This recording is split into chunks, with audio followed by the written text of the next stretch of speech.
stream, starting with our good friend. I'm very happy about that. Demon Mama. Demon Mama, thanks for being here, friend.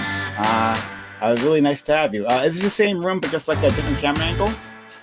Yeah, I've upgraded my background a little bit, had an upgrade to the camera, and well, it's not completed yet, but yeah, slightly different angle. But yeah, listen, COVID makes it really difficult to get furniture. Okay, All but yeah, thank you so much for having me on. I'm really looking forward to this conversation today. My name is Demon Mama, for those of you who don't know. I stream on YouTube. You can find me at my website, demonmama.com. It's right here on the screen. You can see it yourself, and we would love to have you. We have our own really awesome website chat, and we always do Q&A after the stream. So if you have questions for me or you're mad at me or whatever, you can talk to me then. But again, Demon Mama, happy to be here. And Prime, thank you for having me on. Sure, absolutely. Okay, next. Everything has changed on my screen. All right. Thank you for being here, Vadim. Great time. Once again, great timing to call on you. Yeah, I was just having a lovely sip of coffee there. My name is Vadim, also known as Hey, it's Vadim. There's a vicious internet rumor that I was formerly a YouTuber known as Creationist Cat. That is a deep state Rothschild laser lie. Yeah, I make kind of videos and video essays through like a lefty, I would say like, excuse me, got something in my throat there. It's kind of gross. It's sort of like an Adult Swim style lens, I guess you could say, and it's a lot of fun. And you're a loser if you don't subscribe. Yeah, other than that, I don't know what else to say, so I'll just hand it over to the next person. Absolutely. And speaking of subscriptions, thank you, Riverboat Jack, for gifting 10 Hot Tier 1 gift subs, and Aaliyah for another 20 Hot Tier 1 gift subs. That's amazing. Holy crap, the support within not even the first half hour. Amazing. That never happens. Again, I wonder what's different. All right, moving on.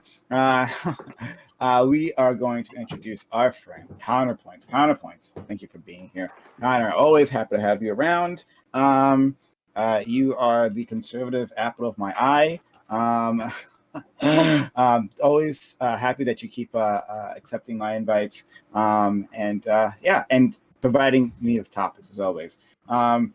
Connor, what the fuck's going on with your hair? Go ahead. Well, my wife wanted me to get it out to like the poofy afro, so like it curls and then it goes like out, like kind of like a mushroom. So she's trying to convince me to do a man bun. I put a kibosh on that, but that's pretty much what's going on with it. So we'll see how long it lasts. But my name is Connor. I do run a YouTube channel named Counterpoints. Been shooting probably for about a year and change now. And basically, I have 4 years of law enforcement experience, 4 years in the United States Marine Corps, a 4-year degree from, in business, history, and art. It was an interdisciplinary degree.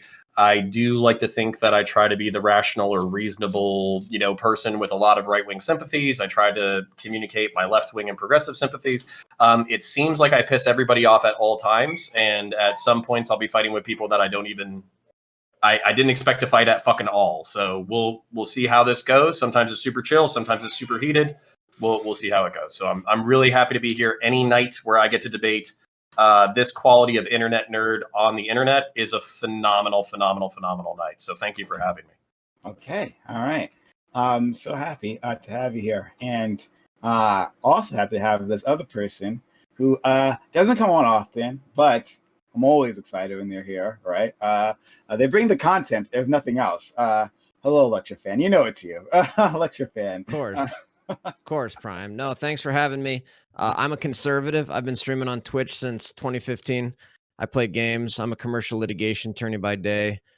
Stream conservative politics. I believe in the founding principles of America, everything that was formed the basis of this country, including property rights, freedom of speech, freedom of religion, Second Amendment rights, basic things like that, separation of powers, federalism, things like that, basic notions of constitutional government. And that's kind of where I come from a lot of the time. So thanks for having me. Yeah. Thank you for coming on the platform of a socialist who's clearly trying to undermine all those constitutional freedoms. Really appreciate that. Next, if you have that, if the hairs are standing up on the back of your neck right now, dear audience members, right? You might be reacting to the terror that is known as Doobie. Doobie, thank you for being back here. Doobie, really appreciate you jumping in once again. Now in wonderful frog form. Always a fan favorite, I think. How are you doing today, Doobie? I'm doing pretty well. Thank you for having me on. For those of you who don't know me, I help run Politics, the largest, most active politics/discussion server on Discord. And I'm a very nice person. And that's all you got to know about me. You should definitely subscribe to Prime and to Vaush and to Dylan and all these other nice people in here, especially Counterpoints. Though he was, to be clear, a terrible cop, but I love him anyway. And yeah, thanks again for having me on. As always. Next, we have someone who's come on my Amazon Lily panel a few times. Thank you for being here. Our good friend, Eris. Eris, thank you for coming back. Thank you for coming in a form much more pleasant to look like than Doobie's. I don't know why you didn't think of that, but okay, sure. How are you doing? I'm good. Thanks for having me here. So basically, I'm a history grad student, and I focus on the Israeli-Palestinian conflict, but I love all history, so that's always my favorite topic, and I love to bring that historical perspective to everything. I think that also makes me somewhat of a moderate in a lot of issues, though politically I can jump from left to right in certain areas. That's why I wouldn't know. Chat, stop pogging because she said she concentrates on Israel-Palestinian conflict. You don't know what side she's on or what her beliefs are about it, okay? So back down. Thing is that I run Calliope Club. It's Discord's primary education server. And, and I just would love to have everyone there. You guys should definitely try to join. It's a perfect place to meet your, what is this lady called? My avatar, your anime goth girl, like intellectual bae, and just because we have a huge female population, and yeah, I think that's it. Okay, all right. Running an educational dating service. That's new. All right. I think you can corner the market there. Thank you so much, Eris. Next, we have someone that we all love, respect, cherish, and honor. We have the homie Dylan Burns. Dylan Burns, thank you for coming back. Dylan Burns, thank you for sharing some of your time. I know you're a very busy man these days, Dylan Burns, but you're here today with us. We really appreciate it. How are you doing today? Hi, I'm Dylan Burns TV. I smuggle arms illegally for the government of Eritrea. That's all you need to know about me. You can find me at Dylan Burns TV on YouTube and Twitch. Okay, all right. So, a little trade secret, right? That he doesn't want me to reveal this. He doesn't want me to talk about this. That he runs the Hippie Dippy podcast at Fridays at 8 p.m. Eastern here on Twitch. So definitely go check that out. It's an amazing time. I guarantee you'll love it. A lot of big names come through his panel, including me. I mean, I've done it before, once or twice. But biggest night he's ever had. But anyway, thank you for being here, Dylan Burns. And last but not least, got some guy named Vaush. Hi, you. How are you doing? Yeah, it's Vaush actually, and I'm happy to be here. Thanks. I'm a classical libertarian. I do Bloodborne streams. I'm top ranked in Bloodborne, and every once in a while I dabble in politics. Okay, all right. Okay, well, you're new to this game. Just watch what everyone else is doing. Think you'll pick it up. Yeah, really appreciate you stopping by and jumping into this Shark Tank. All right. So we'll get started with our first topic. Hooray! Topic 1. Religion is often talked about separate from politics, but the two are closely tied. Zionism is rooted in the Torah. Evangelical Christianity's missionaries and anti-LGBTQ positions are rooted in the Bible. Jihadism as Quranic justification. How do we talk about politics while involving/ignoring someone's religion? Should religion even be discussed? How do you deal with people whose only defense of a perspective is rooted in religion and not verifiable facts? And credit goes to Counterpoints. who's really wanted me to do this topic. So, I wasn't going to disappoint you, buddy. All right, not again. All right, so we will start with Demon Mama. Please give us an introduction. Minute long, please. Yeah, absolutely. Thank you very much. I think it is almost impossible to separate politics and religion. I have a background. I grew up in an extremist Christian cult. It's something I've been thinking about for a very long time. Religion inevitably involves politics. It's very, very difficult to separate those things, and I think that it must be accepted that this is the case. Religion, despite its, to use a religious term, it is not sacrosanct. You can't separate this just by invoking the idea that this is my religion. It is not something that is 100% intrinsic. These are belief systems. These are teachings that people construct. And if the outcomes of those belief systems are dangerous and harmful, we need to confront that and address it. And I don't know if there's a way to completely reach somebody who will state their only justification as my religion tells me so. I think that's a very, very tough impasse to reach. Perhaps the only way in my mind that you could reach somebody like that is by demonstrating to them that is not necessarily the case, that their religion isn't the only answer, but that can be pretty hard if they're not willing. So yeah, I have a lot of critiques of religion. While I'm not explicitly opposed to religion, I do think it's something that needs to be critiqued from a political angle. Thank you so much. Next, Vadim. Hey guys. This is a multi-layered question, so I'm only going to address a certain aspect of it. I do agree with Demon Mama that it inevitably bleeds into our daily life and therefore politics. But I do think that there are certain kind of measures that we can take in order to kind of curb things. One would be prohibiting the invocation of religion when people are on the Senate floor, when people are in Congress. This sort of stuff happens all the time, usually on the right, but also sometimes on the left, in circumstances where they're not actually like in like a political atmosphere, or like when they're campaigning or something. I suppose different standards should apply. We could also do away with things like the National Prayer Breakfast. Basically, I guess the last thing I'll say is that the right wing and the left wing does it too, but the right wing has sort of become synonymous as or known as the God Party. They've been virtue signaling their way into that position very disingenuously for the past several decades.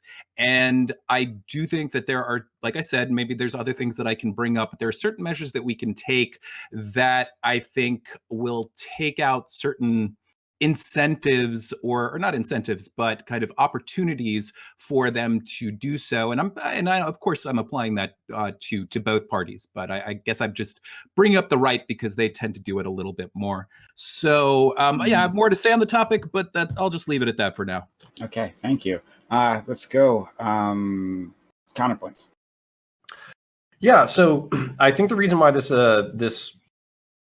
subject is so important is because oftentimes people, whether they're religious or they're secular, they will try to chop a hard line between religion and politics, and it makes it impossible to talk about.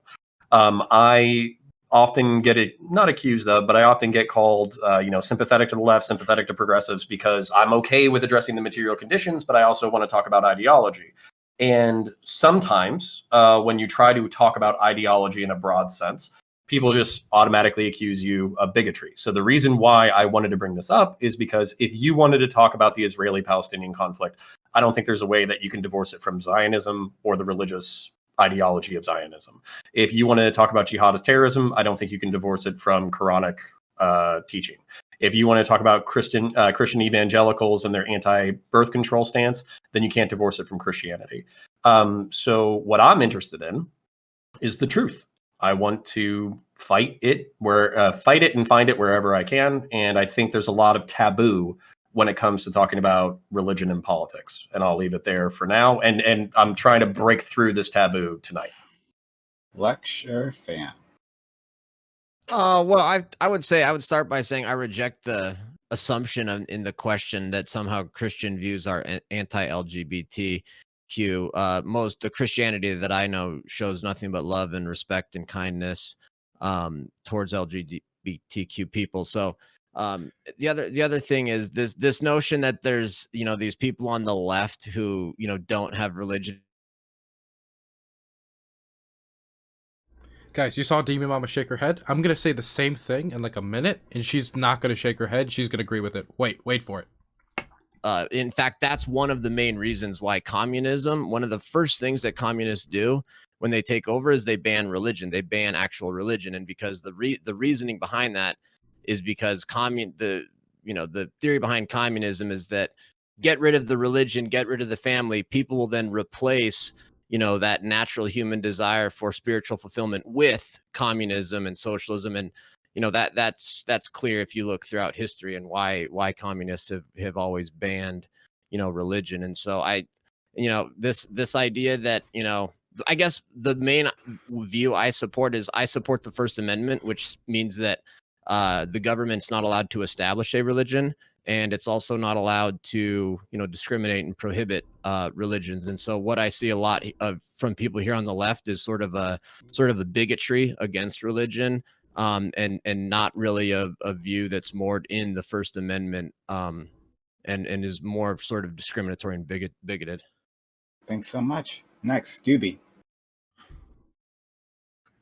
Okay, so I think the body politic has been possessed by the ghosts of dead cult leaders who may or may not have existed for as long as human civilization has been a thing. Right? In the olden days, children were told not to go into the forest alone because the tree spirits would eat them. Now they're taught, that they can't live out their lives as trans people or gay people, because doing so will have them thrown into hellfire when they die. Right? It seems like an old problem. I think that my dream, right, is to live in a world where people are not dehumanizing each other, starting wars over fairy tale nonsense. So I think these beliefs should be ignored where possible, and openly mocked when they get too loud. But unfortunately, given the reality we live in, a lot of these institutions can actually be pretty useful allies, right, when it comes to certain issues, not all issues, obviously, but certain issues like racial justice. Black churches, for example, very, very good at spreading those messages. So I think we need to find a way to work with them. I'm not really sure how to do that when the outcome that we're looking at the end is, if you do legitimize these organizations, you end up with a society in which millions of people genuinely believe that if they support a country, or that if they support LGBT rights in their country, the scary ghost that controls the universe is going to send hurricanes and unicorns to fuck up the planet, right? Hurricanes and earthquakes and fucking plagues and all this nonsense. So I don't really know how to work with these people. I think religion in general is pretty disgusting, and I'm just not sure how I can even get past that. So that's where I am. Thank you, Eris. All right, so I have a bit of a love-hate relationship with religion. On one hand, it demonstrates the breadth of human creativity and ingenuity, but it also can stifle those exact same things, and it can be a force for good or a force for evil. My biggest issue, especially with the framing of this question, is that it assumes that religion is behind a lot of things when, even in the examples that you guys brought up with Zionism and stuff, right? Religion might be the excuse that people use, but the real reasons, the core of why things are done, usually come down to power. They come down to reactions to colonialism. They come to things that are a little more complicated than just blaming that, right? The religion is just a band-aid on the real issue. So I feel like it distracts from the main point. Okay. Dylan Burns. I've made no secret about the fact I don't really like to talk about my faith on stream or in politics. But it always seems to come out, so might as well. I found my faith and found my way to religion after my mother killed herself with heroin.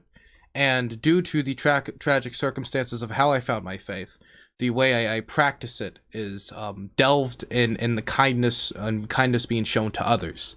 My faith has never, and the churches I go to and participate myself with, do not view gay or trans people in a negative light whatsoever. In fact, the church I consider myself a member in, and the church that I go to help support food banks, is very opening and welcoming to the trans and LGBTQ plus community.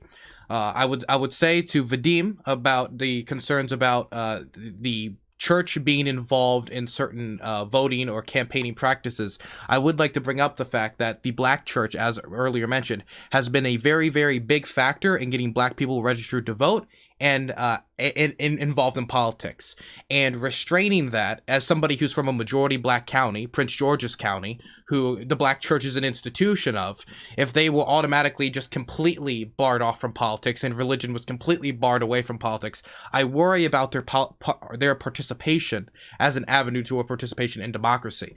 And I would also say that me personally, how I use my faith to help others is I see my politics in the way I am an activist, as part of my faith, as part of helping others. I want to get more people who are destitute on social programs to help them make ends meet. I think that the idea of being like the party of family values, quote unquote, with religion can mean helping your neighbor through social programs, universal health care, and also being supportive of trans and gay people, which I am extremely of, even though extremely religious. It depends on how you use the faith.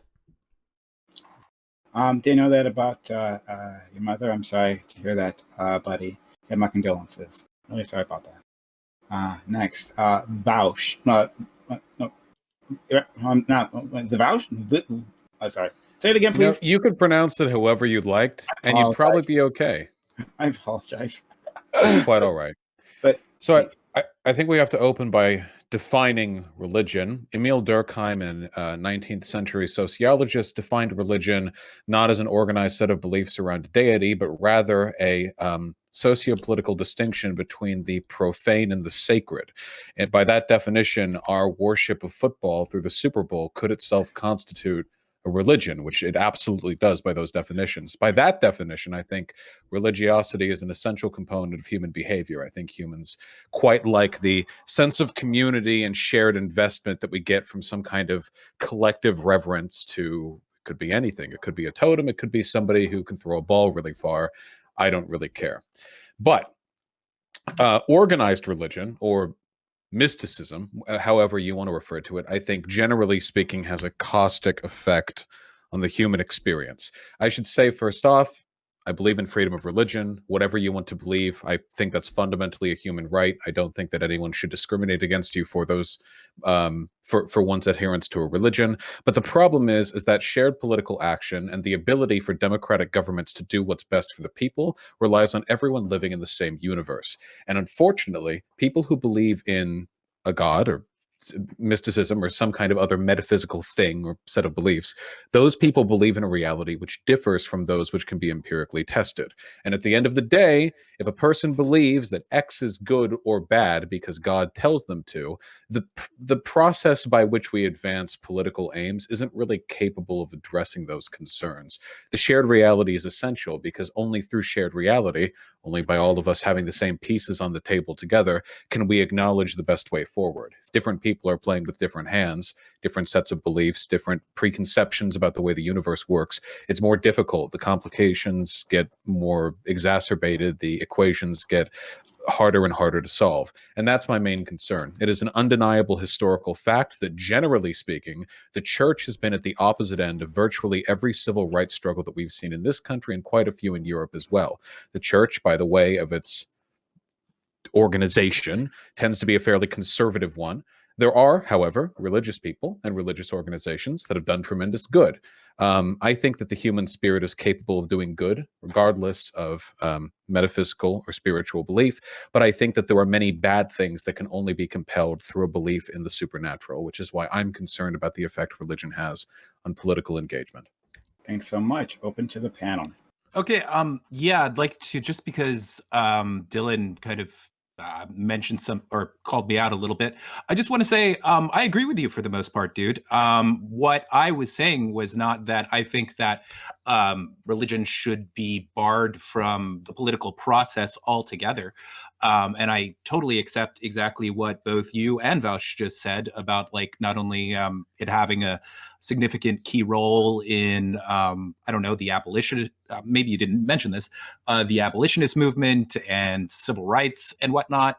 Like I recognize all of those things. I'm just talking purely when senators, congresspeople, and our presidents are maybe talking about establishing laws and things like that, when they invoke Bible verses in order to do so. I think it just should be something that is like beyond the pale. Like it's not in those kind of circumstances. It's just not a valid argument to bring that in. You know, that's just I don't know. Maybe you could change my mind on this. But it's not really.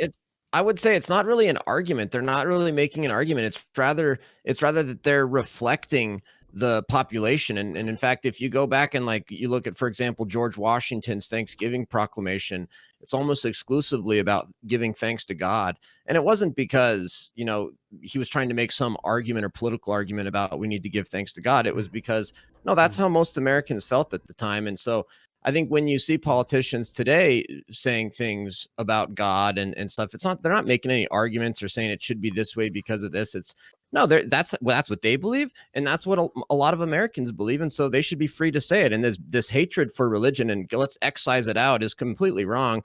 And Vaush is, you know, you can attack the church all you want, but the fact of the matter is that most of the positive developments that we've had in terms of humanity has come from religious beliefs, and particularly Christianity, in terms of equality, you know, justice, you know, fairness. All of these things come out of sort of a Christian worldview. So I agree that the church itself as a formal institution has done some bad things, but to sort of throw all of that in and sort of reject all of the wonderful advances that humanity has made as a direct result of Christian theology, I think is a mistake. Well, So, can I respond to Vadim though? That was kind of yeah. Okay. So the one thing I would say is that members of, like, for instance, Reverend Raphael Warnock, right, is somebody who's extremely religious and somebody who is doing a lot of work and has always talked politics in this church. He has talked politics on a campaign trail, and I'm sure in the future he will incite his faith as a reason to why he's doing what he's doing. And what I am concerned about is if we have freedom of religion in this country, but then say people cannot use the religion, which is an outlook on the world, to influence or they cannot bring that to the public sphere when debating these issues. That is what I have a concern about. I have no debate or no question about whether God should be cited within the laws and saying like, well, the Bible said this, therefore this is banned, right? Of course, that shouldn't be allowed. There's a separation of church and state. But if somebody is debating an issue and one of the things is, well, I believe in kindness, and on the debate floor, whether it's to their constituents or to the public, they say, well, you know, they say to help thy neighbor, and I believe part of the Social Security plan here is to help thy neighbor. I don't see how them bringing up part of their background, which is them being a reverend in that faith, could be inherently harmful to an effect.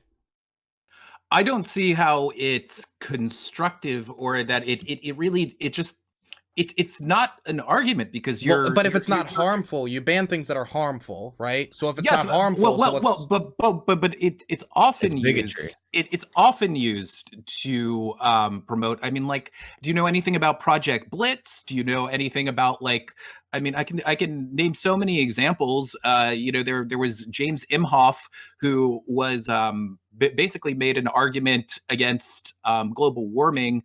And he invoked Genesis and stuff like that. I mean, it's done all of the time in extremely disingenuous ways. And sometimes these people genuinely think that, and sometimes it's a virtue signal to their constituents. And I just don't think that there is anything that it really proves. You know, they should be using other types of arguments that are not based in their religion in order to substantiate why their laws are or their takes on a certain bill are just. Because of the fact, you know, that we have a secular society, and yeah, I just all laws are designed to be moral. You do know that. I feel like Okay, wait, hold on. morality Oh. does not come from religion. It can be exclusive from religion. Go ahead, Hold on. Vaush. Okay, lecture fan. The modern conceptualization of terms like egalitarianism and fairness and equality came out of the Enlightenment, which was also the rise of secularism in Europe.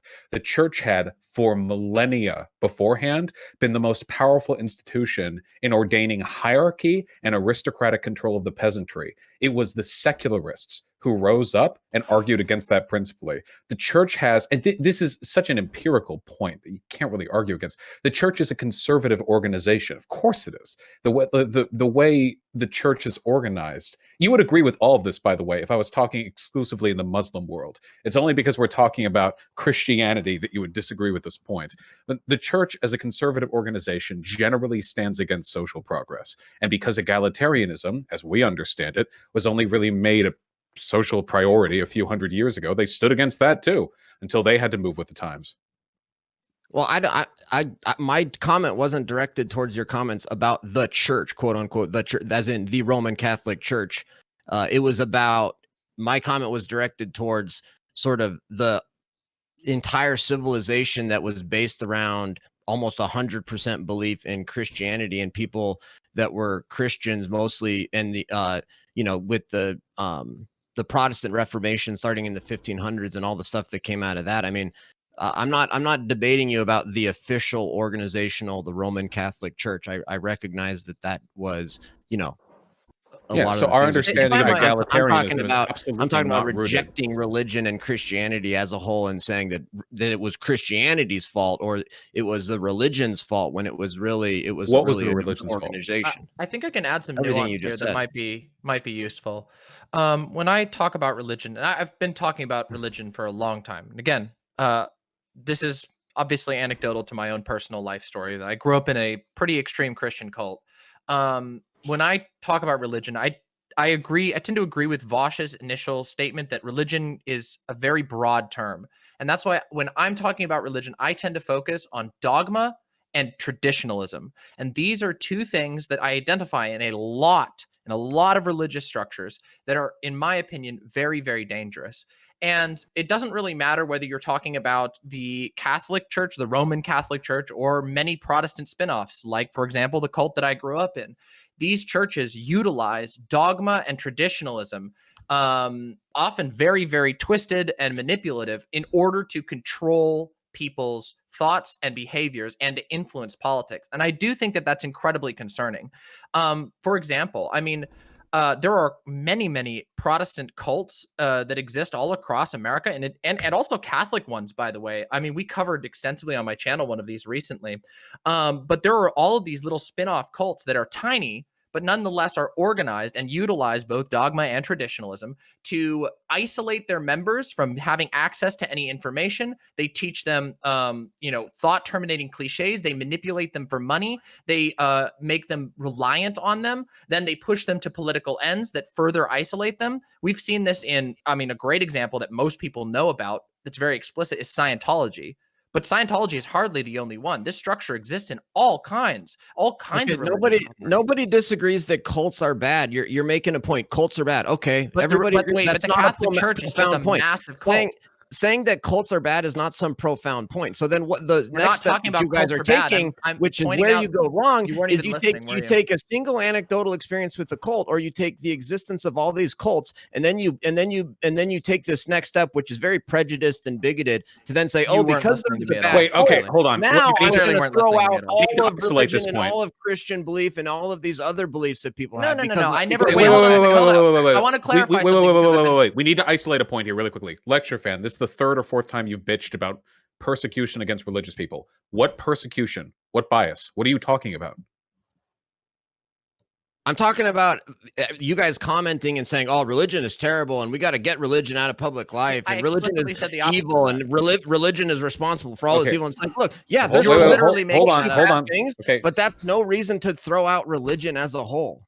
Hold on. So we're conflating a bunch of different points here. Okay, we're conflating a bunch of different points. So all people were talking about, or at least as I heard it, was that historically Generally speaking, religious institutions have stood against social progress. This is a very empirically definable point. Now, as far as I can tell, everybody here supports freedom of religion. Everybody here supports an individual's right to practice the religion as they see fit. I don't know where you're getting this preconception of religious bias from, especially since people have been talking broadly about the effects religion has, not specifically Christianity. Any criticism I levy against Christianity, I'd be equally willing to levy against any other major institution. I don't know where you're getting this perceived discrimination. Have you not been paying attention to the news over the last couple of years? Wait, news? What? I'm sorry. Are we talking about the people in here? Or are we talking about something you read like on a newspaper? What are we talking about? No, I'm talking about the reality of what's going on in this country. What reality? The left's attack on religious freedom of all what kinds. Attack? What kinds. Attack on religious freedom? For example, you could take the one lawsuit against the baker, for example. That's just the first one that comes to mind. Here we go. Hold on. So first of all, it's funny to me that you would speak on religious freedom when you were a Trump supporter who literally instituted a Muslim ban. Secondly, as for that, I'm really sorry. Religious freedoms don't seem to allow you to discriminate against other people based on their sexuality. That's their freedom. You want the freedom to trample on other people's freedoms. Okay, another example would be the lockdowns where they discriminated against churches so bad that the Supreme Court had to step in and tell places like California and New York, you can't do lockdowns discriminatorily against religious institutions. So this is happening all over the country. That's not an attack on religion. Wait, we did a whole panel on this. There's no such thing as religious discrimination. Their Supreme Court struck them down. They were so discriminatory. Listen, I would just really like to finish my point because I got interrupted by Lecter Fan. Oh, okay, great. All right, so we'll let Demon Mama finish her point, and then we'll let Doobie in after that. It's really funny because Lecter Fan really wasn't listening to a single thing that I said. My entire point is to say that I don't believe that religion in and of itself is necessarily bad. There are some critiques you could make on a broad scale, but I don't think that it's like some naturally corrupting thing or that Christianity needs to be thrown out entirely. What I'm trying to point out is that there are a lot of church structures, a lot of organized church structures that use the exact same tools, from the Roman Catholic Church to small Christian cults like my own, where they use highly hierarchical, dogmatic, traditionalistic structures to manipulate people, entire generations, with no access to freedom. The children of people who are religious are often indoctrinated through school programs that they are allowed to. They're isolated from other children. These things are damaging, and they can lead to really horrendous situations like what we've seen in the Roman Catholic Church, like the cover-up of widespread child abuse.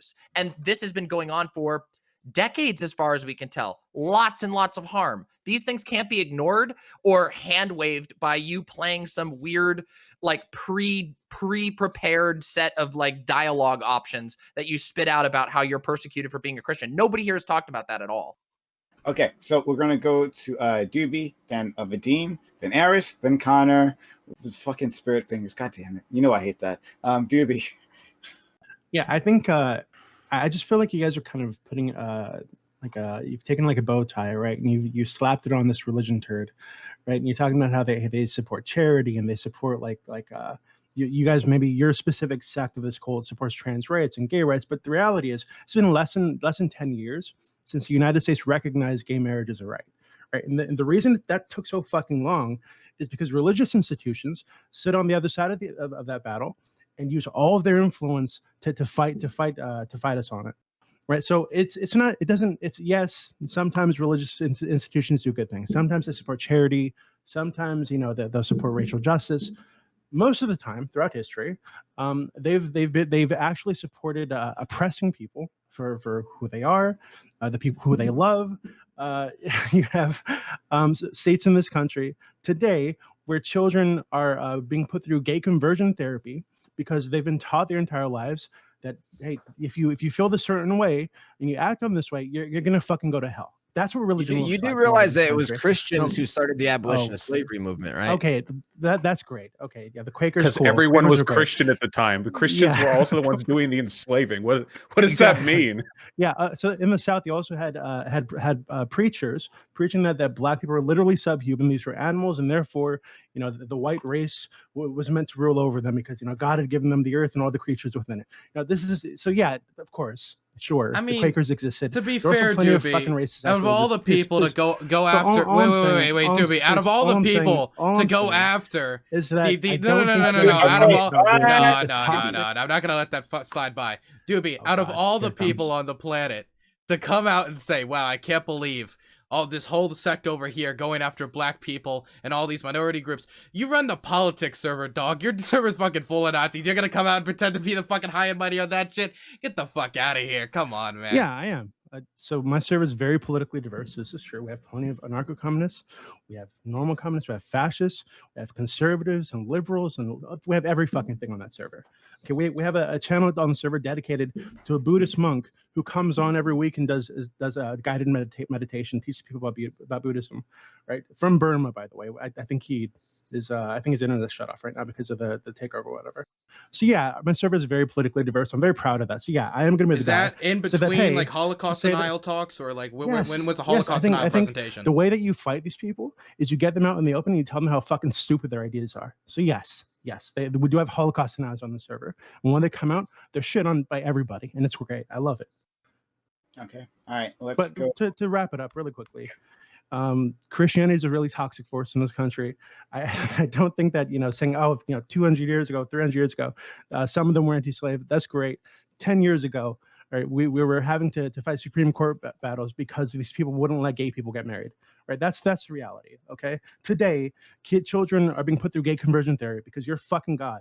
Your cult has taught them, has indoctrinated their parents and their parents before them, and now their children to believe that if they act on these fucking natural urges that they have, they're gonna be tortured forever by some kind of like demon.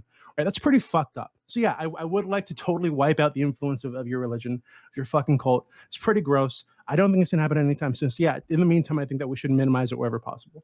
Okay. Wow, the religious bigotry is strong with you. Holy cow.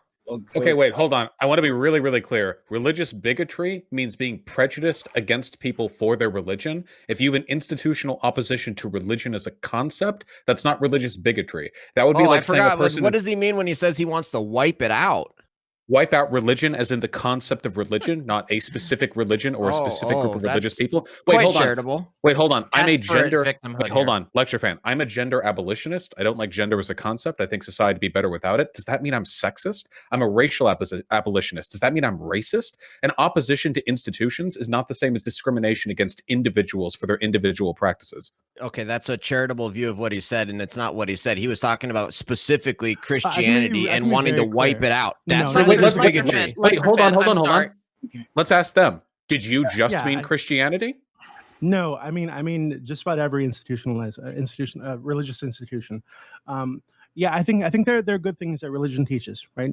Be good to your neighbor, don't kill people, don't steal. That's good, right? But I think all these things can be taught through secular means. I don't think you need a god or a demon on your shoulder ready to bite you on the neck and send you to hell to teach people not to steal, not to hurt people, right? So I'd prefer if those things were taught through some sort of secular means. I think it can be done.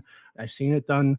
Right? I don't think you need to abuse children by telling them that there are demons under the bed. They're going to grab their feet if they lie and shit like that. So yeah, I do want to wipe out your religions. Totally. I think that they're toxic forces in the world. I don't mean that I want to hurt religious people.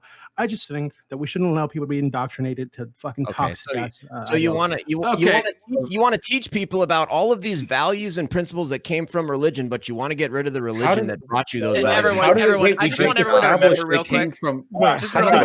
This is really, really quick. This is real quick. I just want everyone to remember the point that was brought up. Hold on, please. Vadim been waiting extremely patiently. We'll get back to you. Wait, thank you, Prime. I really appreciate it.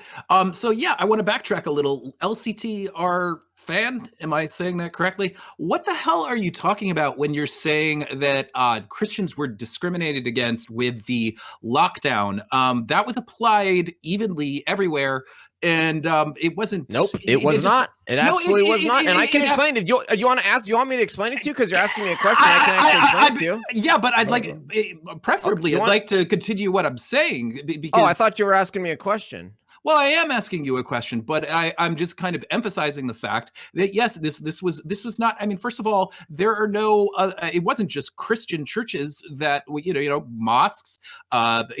Just every religious institution was under the same set of rules. So it's not discriminating against Christianity. I mean, maybe we literally give tax exempt status to religions. The idea that they're discriminated against. Yeah, that's because the Constitution says free exercise. Free, not tax. That's not free. Free exercise of religion doesn't mean you don't get taxed, dog. Yeah, that just means that you don't get. Yes, it does. No, it doesn't. That's Have what you oh studied my the God. Constitution? Again, just remember. I probably know Yeah, more we about should it than you change the do. Lecture fan. Constitution. We just brought up the fact that Wow. Lecture fan The arrogance. The full arrogance is out of control. full-throatedly supported a guy who advocated a blanket ban on Muslims. The hypocrisy, the fake victimhood is I really want to hilarious finish. coming Did from you, you. wait, did you I know the agree with Constitution Demon allows Mama, freedom of... but I just really like to finish the last thing that I wanted to say, which is you haven't given us one genuine example of religious oppression yet.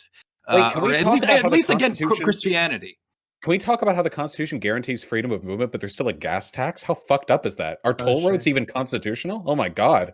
We need to. Well, we need to to the- talk. the There's some truth clear is- inconsistencies. Vaush, the truth is that nobody in American history has ever thought to try to tax churches, and so we don't have a U.S. Supreme We're thinking Court about precedent. it all the time. We don't have a Supreme I Court think about precedent that every striking night. down I'm that thinking tax. about it every Just night. like we never had a Supreme Court precedent saying What you an have a right argument to is bear arms as an individual and So, that to wait, hold carry on. an actual gun until recently, because only recently have extremists and radicals who hate the Constitution ever proposed such Donald preposterous ideas Trump as banning guns opposed or banning taxing Muslims. religions. And if So, you tax and banning if you got Wait, anybody you're to institute a talking tax on bullshit for no religion, reason. I wait, guarantee it would be struck down Nope. as unconstitutional. And Demon Mama, that's really cool that you like to just accuse people of supporting everything of any politician that they once voted do you for. support That's that? pretty Wait, do you support the childish. Muslim ban? Pretty childish, really. Wait. Did you support the Muslim ban? Lecture fan. No, I didn't. Really? Okay. All right. Yeah. Thank you. Can I ask So you- anyway, I you're feel like I so did hold on. support what Clips he on put in that. place that was So- not a Muslim ban, which was. Oh, but wait. when So he you don't actually support the said- Muslim ban, but you do support countries that were designated by the Obama administration. When he did it, when he did it when it was focused Weasel! on terrorism, then no, I had no problem with it. When he No, said, wait, hold we on. want to Is this- ban is this Muslims, like a- I was against Okay, that. wait. Is this okay. wait? Hold on. Is this like a courtroom trick? Like, no, Your Honor, I don't support the Muslim ban. Come But on, when this he is my banned the wheelhouse. 8-country immigration that were majority Muslim populations that were laid out by the Obama administration, that I was in favor of. That was not upheld of by any the of U.S. Supreme You- Court. you You probably got it, don't know you that, got it. but I'm the not. Supreme Wait, Court we're not upheld that. talking about whether it's Stop, upheld. We're talking about whether you support it. Stop. Thank you. All right, we got people waiting. All right, so we got Eris, we got Connor, we got Dylan. All right, Eris, go ahead. My comments are from so long ago, so they're not really relevant to the specific topic. But what I wanted to say from a little bit ago was that, on one hand, Lecture Fan was correct that Christianity has contributed some positive things to like human rights and stuff. I think the first person that called out the atrocities committed against the indigenous people of the Americas was a friar, and that was supported by the Catholic Church. However, right. There were other claims that he made that were just not true. Like, equality doesn't come from a Christian worldview. Democracy was founded by Greek paganism, and the American government system was also inspired by the Iroquois Confederacy, and they were not Christian. And at the same time, the West's acceptance of equality as an important value, that came out of the Enlightenment, where intellectuals literally hated religion so much that they legit rewrote history and lied just so they could blame things like the Roman Empire falling and the Dark Ages on Christianity. So I don't think it's fair to just associate those things together. Okay, Connor. Yeah, so basically what I'm going to do is I'm going to remind you guys of the prompt, and then I'm going to make a fucking promise to you. So far, I've actually agreed with almost everything that the lefties have been saying, which is pretty much that you can't separate religion from politics, that religion informs politics. Sometimes that's positive, sometimes that's negative. That's basically what I heard. And not only is it our duty to acknowledge that fact, it is our duty to diagnose, judge, prescript negative policy implementations that are the result of any religious influence or any religion at all. So Demon Mama, I'm very happy that you and I had a good debate a few weeks ago. I'm very happy about it. I hope that we can consider ourselves good faith participants. However, a few debates ago, we had a ugly thing where I basically brought up jihadism in general, and I was accused of overt bigotry just for bringing up the concept of jihadism, the statistics brought up by Pew Research polls, all that kind of bullshit. And so basically, I'm going to hold you and I'm going to hold every lefty on this fucking panel to this standard. When we're talking about Zionism and we're talking about Judaism, we're going to bring up the religion and the politics. When we're talking about jihadism, We're going to bring up the religion and the politics. When we're talking about fucking Christian fucking, like the anecdote does not apply, by the way, guys, like Dylan Burns and Lecture Fan. There are biblical prescriptions against homosexuality in the LGBTQ community. Just because you guys individually are from sects that don't advocate for those things doesn't mean that a lot of American religious bigotry against LGBTQ people is not rooted in the Christian faith. Well, I just want people to be fucking honest and consistent. And if you're not, I'm going to beat you to death with your own points. You're conflating two different things there. Allow me to respond. It's called am. out by name. Okay. Yeah. So I don't want to relitigate a previous conversation because I don't agree with that characterization of it, but I recognize what you're saying. And for the record, I've talked about this extensively on my own stream. I have huge critiques of all forms of institutionalized religion. There is no favorability or disfavorability granted to any. However, I live in America, and the fact of the matter is that here, we don't really have a huge issue with like a jihadism in the modern day. We can talk about that if you really want to, but in America, we happen to discriminate quite a lot against Muslim people. However, it is really interesting when we have a government that just ended, by the way. We've had Biden in here for like a month so far, and previous to that we had Bill Barr, an avowed Christian dominionist. And if anybody wants to know what that means you believe that Christianity should be the dominant religion in America and that people should be forced to follow that and forced to grow up in Christian institutions. Was the Attorney General of the United States. We have a huge problem with religious influence in our politics. And I don't believe it's intrinsic to religion, because I don't think that like there's anything wrong. There's all kinds of churches that have individual positive outreach and all of this stuff. But we do have these highly traditionalistic, highly dogmatic, highly authoritarian religious structures that have an agenda that they like to play coy with whenever they're in public. You ask them about, like, oh no, we are just serving God. But in reality, they believe that at the end of the day, when the time is right, they will put a sword in your head if you don't believe in God, or God will do it for them in their belief. And I think there's a huge problem with that, a massive problem, especially when people like that are able to raise themselves to a position of Attorney General of the United States or even president. I think that's ridiculous and unrepresentative and undemocratic. I just want to respond really quickly, and then I'll let it get back to whether or not religion is a fucking bad thing debate, which is not the debate, by the way. So basically that's fine. Maybe it's more appropriate in a fucking one-on-one circle, but at the same time, I reject some of your things like, oh, we can't talk about that. We can talk about whatever the fuck we want, whenever the fuck we want to, on any fucking part of the planet, and I will try not to be a fucking dickhole about it. But at the same time, and then also like I take some issues with your jihadism isn't a fucking problem thing. So just to really briefly outline this, Zionism is a fucking problem because it's slowly but surely decimating the Palestinian people. And as a result, a lot of fucking Arabs are fucking pissed off at Jewish people. Okay. Zionism is also a problem because the United States of America, on top of invading fucking, foreign countries in order to secure oil, also supports the Zionist project, whether it's openly or closet, okay? So we catch a lot of shit from basically Muslims and Arabs who rightfully do not support Zionism. As a result, we become the target of jihadist terrorists who attack America and our allies across the fucking world, including secular folk, and oftentimes jihadist terrorists are hyper-religious. Finally, not only that, but the religious terrorism of jihadist terrorists, maybe we already had like a hyper-indoctrinated, crazy, zealous, religious, Christian nationalist faction inside the United States, and maybe we've had them forever. But jihadist terrorism and their reaction to our support of Zionism radicalizes Christian nationalists inside the United States to be bigoted against Muslims. So I'll leave it there, but all of this is religiously tied. All of this is politically tied. And it's basically a 3,000-year conflict that we haven't fucking resolved. And until we start dealing with the religious root, we're going to have fucking beef for a really long time. Counterpoints, everything you just said was just so wrong. I'm sorry. Like, bullshit. Like, tell me how, motherfucker. The fact that you think it's at core religious conflict is ridiculous. Zionism was founded. I'm not a supporter of Zionism in today's society, but Zionism was founded on a secular idea. It actually breaks It literally breaks the laws of Judaism. So for anyone who does know anything about Jewish law, the founding of Israel actually broke Jewish law.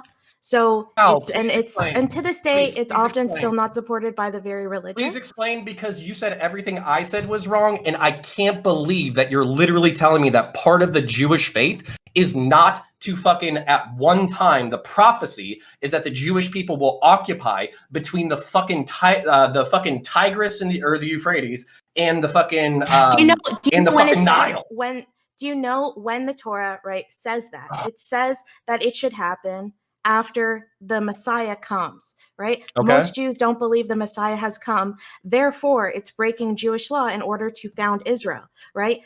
So the settler Jews are just doing this. Okay, so the Orthodox Jews are just doing this for fun. This is they what I just was like going to say it. about this. Oh, I feel God. like it is incredibly reductive to try and boil down the entire Middle East. And I'm sure Dylan Burns would agree with me on this. In fact, Dylan Burns, who's probably the most qualified here on this.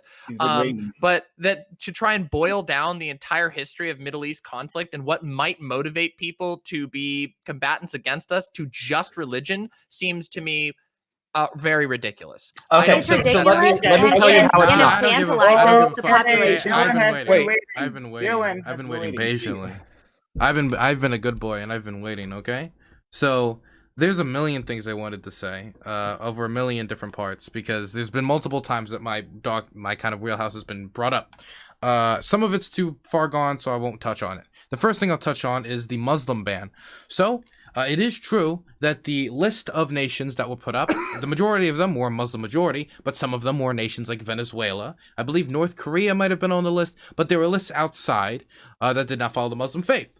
Now, if you follow the trail of events, this is what happened. So Trump is on the campaign trail, and he says that we need a total and complete shutdown of Muslims entering the United States until we can figure out what the heck is going on. Then everybody claps and go, yeah, USA, right? Then he gets elected. He turns to Rudy Giuliani, and he says, how do we do a Muslim ban legally? And he asked Rudy Giuliani, and this is what Rudy Giuliani has said publicly. This is not like secretive information. He said this on Fox and Friends or somewhere. Trump came to me and asked me how to do a Muslim ban legally. Then that is when the original Muslim ban, quote unquote, was created. You can call it whatever the hell you want. That original version was then rejected on the exact grounds, I believe, of it being discriminatory on a religious level. And then a second version was created, which then included nations like Venezuela. And since it had nations like Venezuela on it, then it got through. So basically what happened is that there was a public call for a Muslim ban, a private conversation about a Muslim ban was created. It was rejected purely on the level of like, this seems inherently discriminatory. Then a second version was made, and that one got through because they threw on some non-Muslim nations. So to say it wasn't a Muslim ban when he did everything possible to make it a Muslim ban and then like skirted it through at last second by adding a few other nations, I feel that would be inaccurate. Now to the other thing, when it comes to the Israel Zionism debate that's going on right now, I'm not Jewish. I'm not going to get into a debate about the Jewish faith of the Torah, what the Torah says here. I don't know. Eris, are you Jewish? I'm unaware if you are. Or if you I was aren't. raised Jewish. Okay, raised Jewish. So I'm not going to come up here. There is a large debate in the Jewish community on different sections. There's certain Jews that say, hey, the Israeli military can't recruit me. There's certain Jews that say, actually, the creation of Israel is anti-Jewish, and they stand with the Palestinian community for that reason. There are certain Jews that think, no, actually, this is 100% within law. It's a huge religious debate, right? Like many other issues in religion. Yeah, it's a very complex issue. It's extremely complex. I do think, of course, boiling down the entirety of the Middle East, that's kind of like, it's the Israel and then everything else, is reductionist. And I don't think that's what Connor was saying, though. I don't think that was, but of course, that would be a reductionist analysis. The Middle East is the way it is for a lot of different reasons. Tribal conflicts, resources, power-hungry individuals, and of course, I guess part of it could be religious conflicts, but there's a million reasons that go into why the Middle East is the way it is, and I don't think just by removing the factor of religion, the Middle East would be greatly changed from what it is now. Yeah, if I can jump in on this, I just want to say, to be totally real, I don't actually think that the contents of a religious book really dictate the behavior of its practitioners that much. I mean, you have, let's take like Christianity, Islam, Judaism, and the Hindu faith, and like they all teach different things. They have different holy books, different deities, and what do we get? Christianity has been used to support like white nationalist regimes. There are Zionists who do the same with their holy book.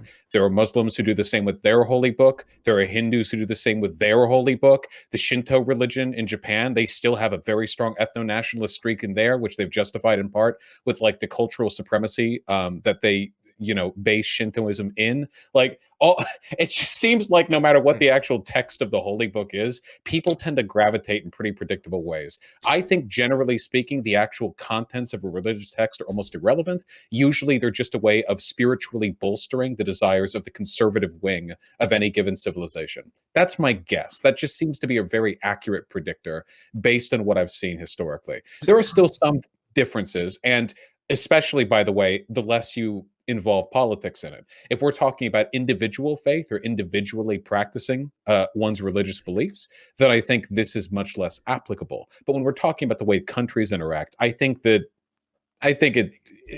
tends to boil down pretty similarly. Okay, one last thing. There's also secular Zionism, and also Vaush talking Israel first stream back. Very bold, very bold. Just gonna throw that out there. Okay. I need to go or I'm gonna fucking lose it. Can I just slip one small thing in, which I do want to add something to what Vaush was saying. It's very specific, which is just that I do tend to agree that the actual texts of the religious books are totally wild. They're often contradictory. There's ways to justify just about everything. In my opinion, the structures of churches and the structures of particular organized groups of religion is much more influential. So I do agree with you on that the text of the book can be used to justify almost anything. However, if you notice, a lot of these highly authoritarian religious groups, they will use that to push supremacy. And we see that right now, by the way, in India with Hindu nationalism being represented massively and to horrible, devastating effects by Modi. And in America today. I gotta go because I promise you that I was basically going to beat the fuck out of you with your own points. So this is my problem. Okay, so you guys all had meticulous, detailed, studied, historical criticisms of Christianity and how it very specifically influences Christian followers and how they negatively act inside American society. Now, I can concede that there's a dualism to most religions. It says one thing, it says the fucking other. You can pick whichever fucking one you want in order to fucking justify whatever. But at the same time, the second that I bring up Zionism or fucking jihadism, it's, oh, hold on a second. You're being reductionist. There's geopolitical factors involved. There's, tribal factors involved. There's ethnic factors involved. Are we going to give the same concessions to Lecture Fan right now? Are we going to say, Lecture Fan, it's not your fault that you're a religious zealot. It's actually like an inter-ethnic, very nuanced discussion about European immigration and white supremacy.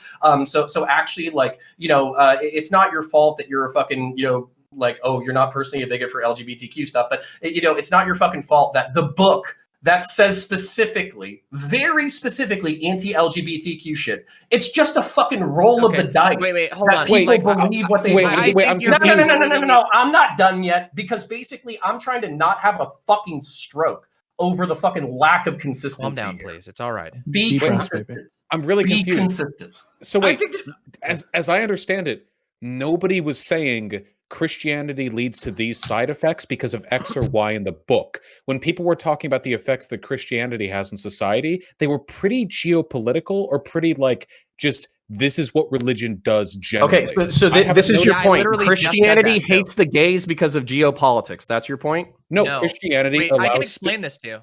I can explain spiritual the- justification for. I just want to answer. Go ahead. Christianity allows for a spiritual justification for anti-LGBTQ values. You will see this in almost every organized religion in all of human existence. Generally speaking, religion tends to bolster conservative thought because it allows you to metaphysically defend positions that aren't in line with things that you could empirically defend. So I think that's the case with I can everything. also weigh in on this. Wild. Hold on. Dylan, then Vadim. So I would say that when you look at Christianity and when the book was written, I think there's multiple factors that can. This is my own personal interpretation. People can call me stupid. They can call me whatever they want. I don't really care.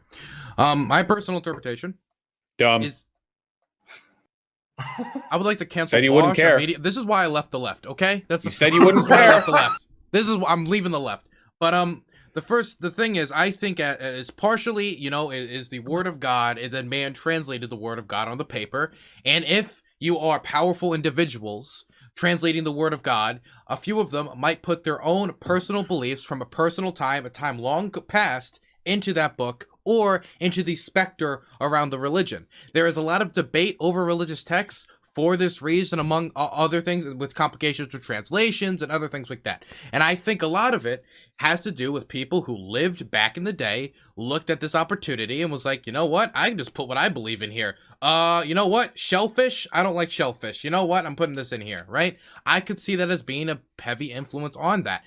A lot of Christians, when I say this, they don't like that. A lot of people see it's me just like picking and choosing. You can say what it is. You can call it what it is. You can call it what it ain't. I don't care. But at the end of the day, I think that the time when certain books are written or certain things or rule books are made, the time it was created is going to have a heavy impact on it. And so if you are somebody who lives by the Bible or lives by the word of God, and part of that is saying a negative thing about homosexuals, or certain interpretation or mistranslation from one book to another version, then that can have a heavy impact on movements like the gay rights movement. And I think that the religious community has had a very negative relationship with the gay community, LGBT community, for a long time. And I think in order for Christianity to survive in the 21st century and stay relevant and continue to prosper as a community of love, then it needs to accept trans, gay, and other folks of that sort with open arms. Pog. Yeah. Why not just drop the cult? Like, Wait. Well, wait. I thought- The thing is, I thought really I have was- something I want to add. Let Vadim go, and then I'd really like to add something to that because I really have a lot to say about this. Okay, well, first of all, Dylan, remember you didn't leave the left left you. True.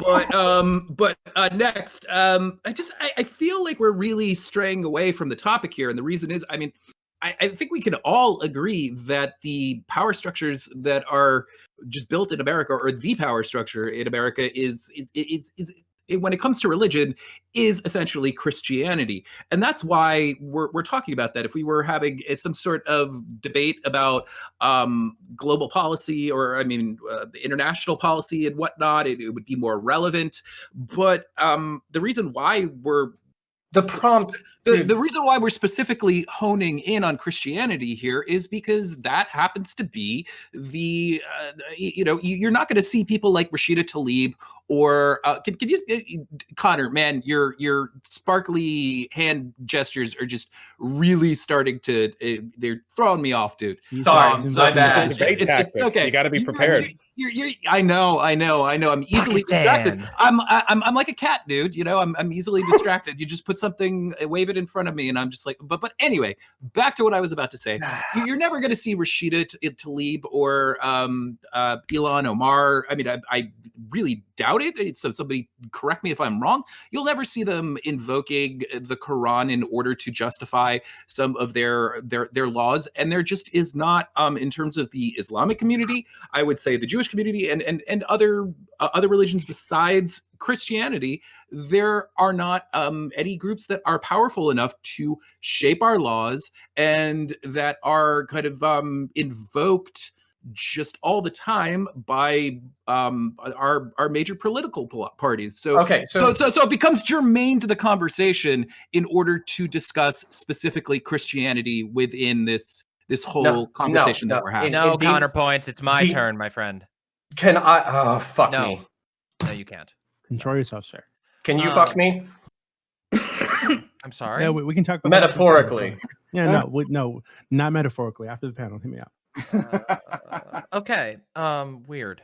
Okay, so the thing that I was going to talk about here is that I do agree with Dylan in the idea that like interpretation of religious texts is a wild thing, and I know this because just so you know, I've read the entire Bible cover to cover multiple times in my life. I've annotated the cover. I have a Bible right over here. The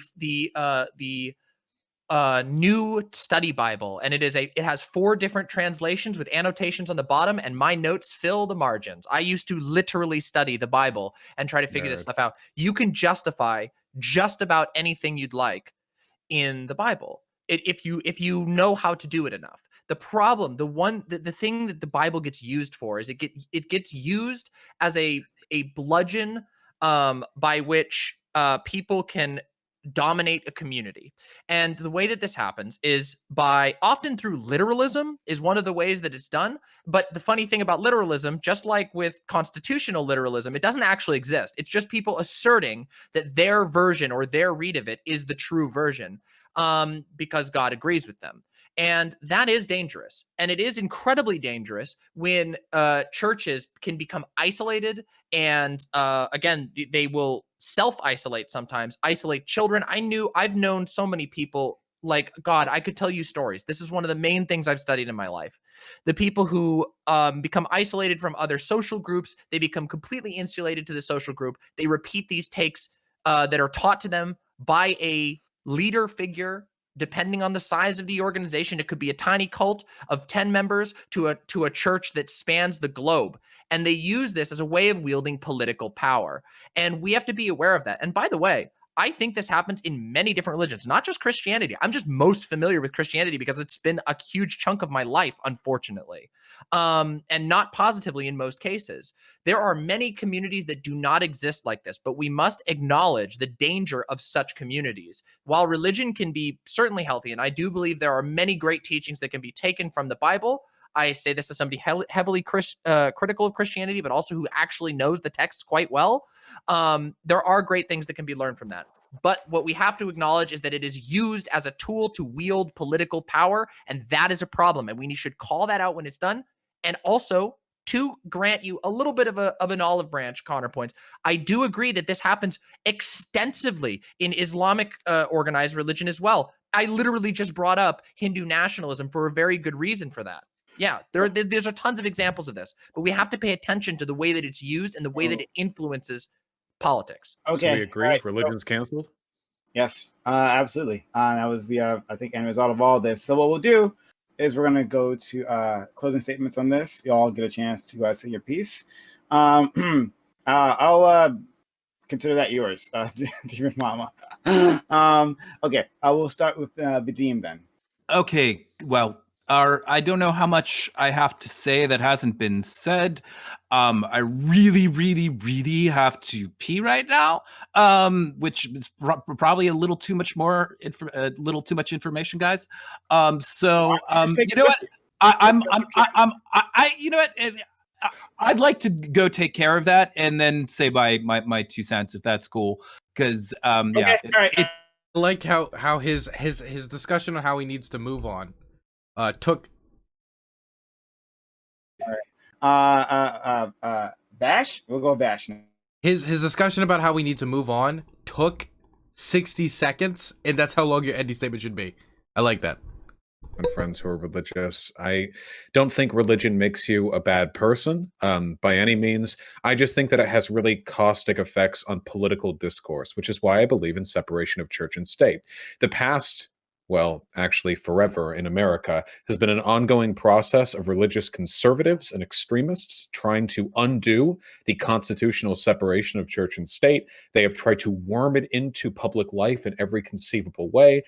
People who are not religious, Americans who are not religious, are accused of being traitors, of being unpatriotic, of being prejudiced simply for believing that the government should not should not give any particular credence to any particular religion. I think that's very, very dangerous. These are the words of autocrats. And I think that the best way for us forward is to reaffirm that division, to accept the fact that, yeah, religion shouldn't have a place in statecraft. We should work forward without that. Because all the good in the world we can justify axiomatically from a secular position, but a lot of really bad arguments come out of a religious justification. Thank you. We'll try Vadim once again. Okay, yeah. I mean, I just think that we have not entered an era in which religion is not a negative force within politics, and I'd say people like look up something like Project Blitz. A lot of people don't know about this. It was an effort, or is an ongoing effort, where a lot of Republican senators and Congresspeople are basically outsourcing their bills. They're getting religious groups to help write them, and the reason why it's called Project Blitz is because they were trying to propose these bills very often, just as much as they could. Most of these had a great deal of anti-LGBT aspects to them. I mean, that's one thing that I can point to.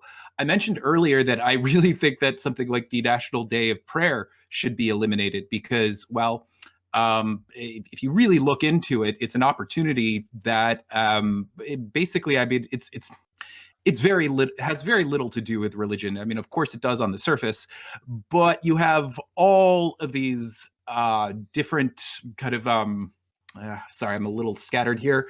You have a lot of wrap it up. Okay, you have a lot of outside interests coming to these things. Basically, it's just an opportunity for them to advance their political agenda. It's not about religion. So I don't know. Yeah, let's get those things as much out of the main body of politics as we can, and still allow it in regular discussion. Okay, sorry, that wasn't as streamlined as I would have liked it to be, but there you go. Not a problem. Thank you.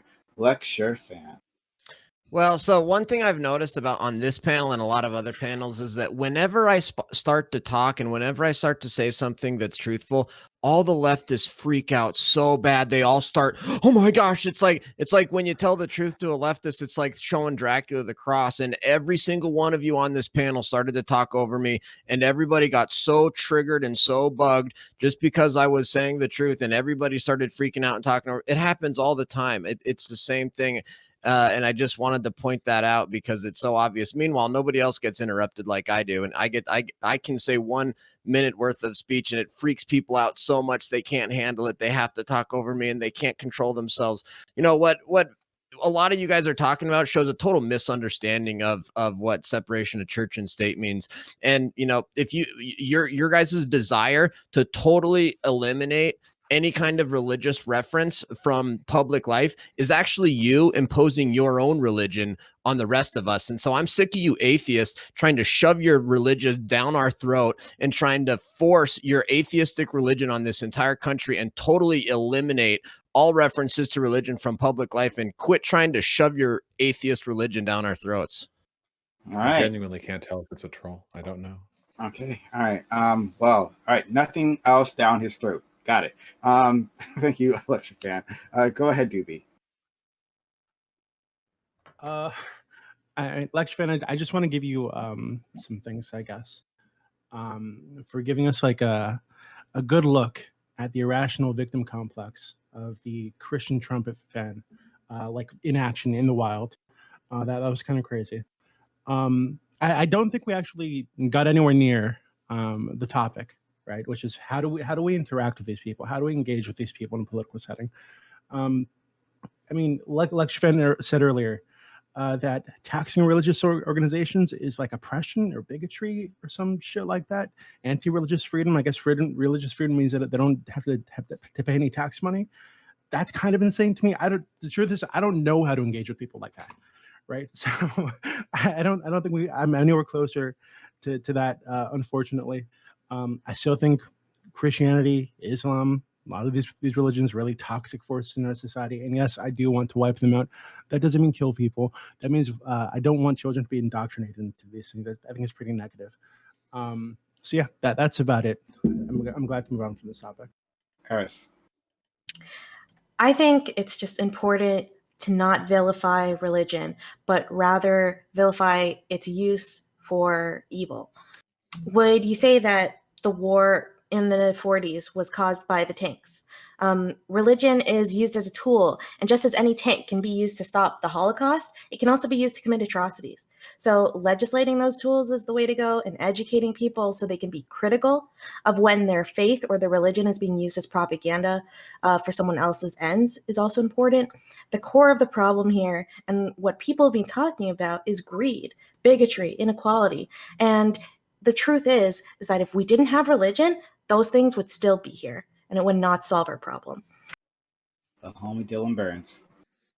So, I find it very funny that Doobie contempts religion when he's actively in hell, and you can see it right now. See the results of not following God's way. He's actively in hell. You can see it right now, the fiery background he's currently suffering, okay? So, that's the first point against you atheists. But besides that, Pretty sure that's just Phoenix, Arizona. What's the difference? Anyway, so basically, I don't really talk about religion on stream that much, mostly because it's a private matter. It's not really something I like to make too much about in my public life. It's something that's very personal to me, and you know, I get very heated when it's brought up in that manner. So I basically just try to wipe it from me talking about it in public life. Basically, all I say is don't use your faith as a bludgeon against others. Use it as an inspiration to help others, and I think that's the best way to get more people to join the faith.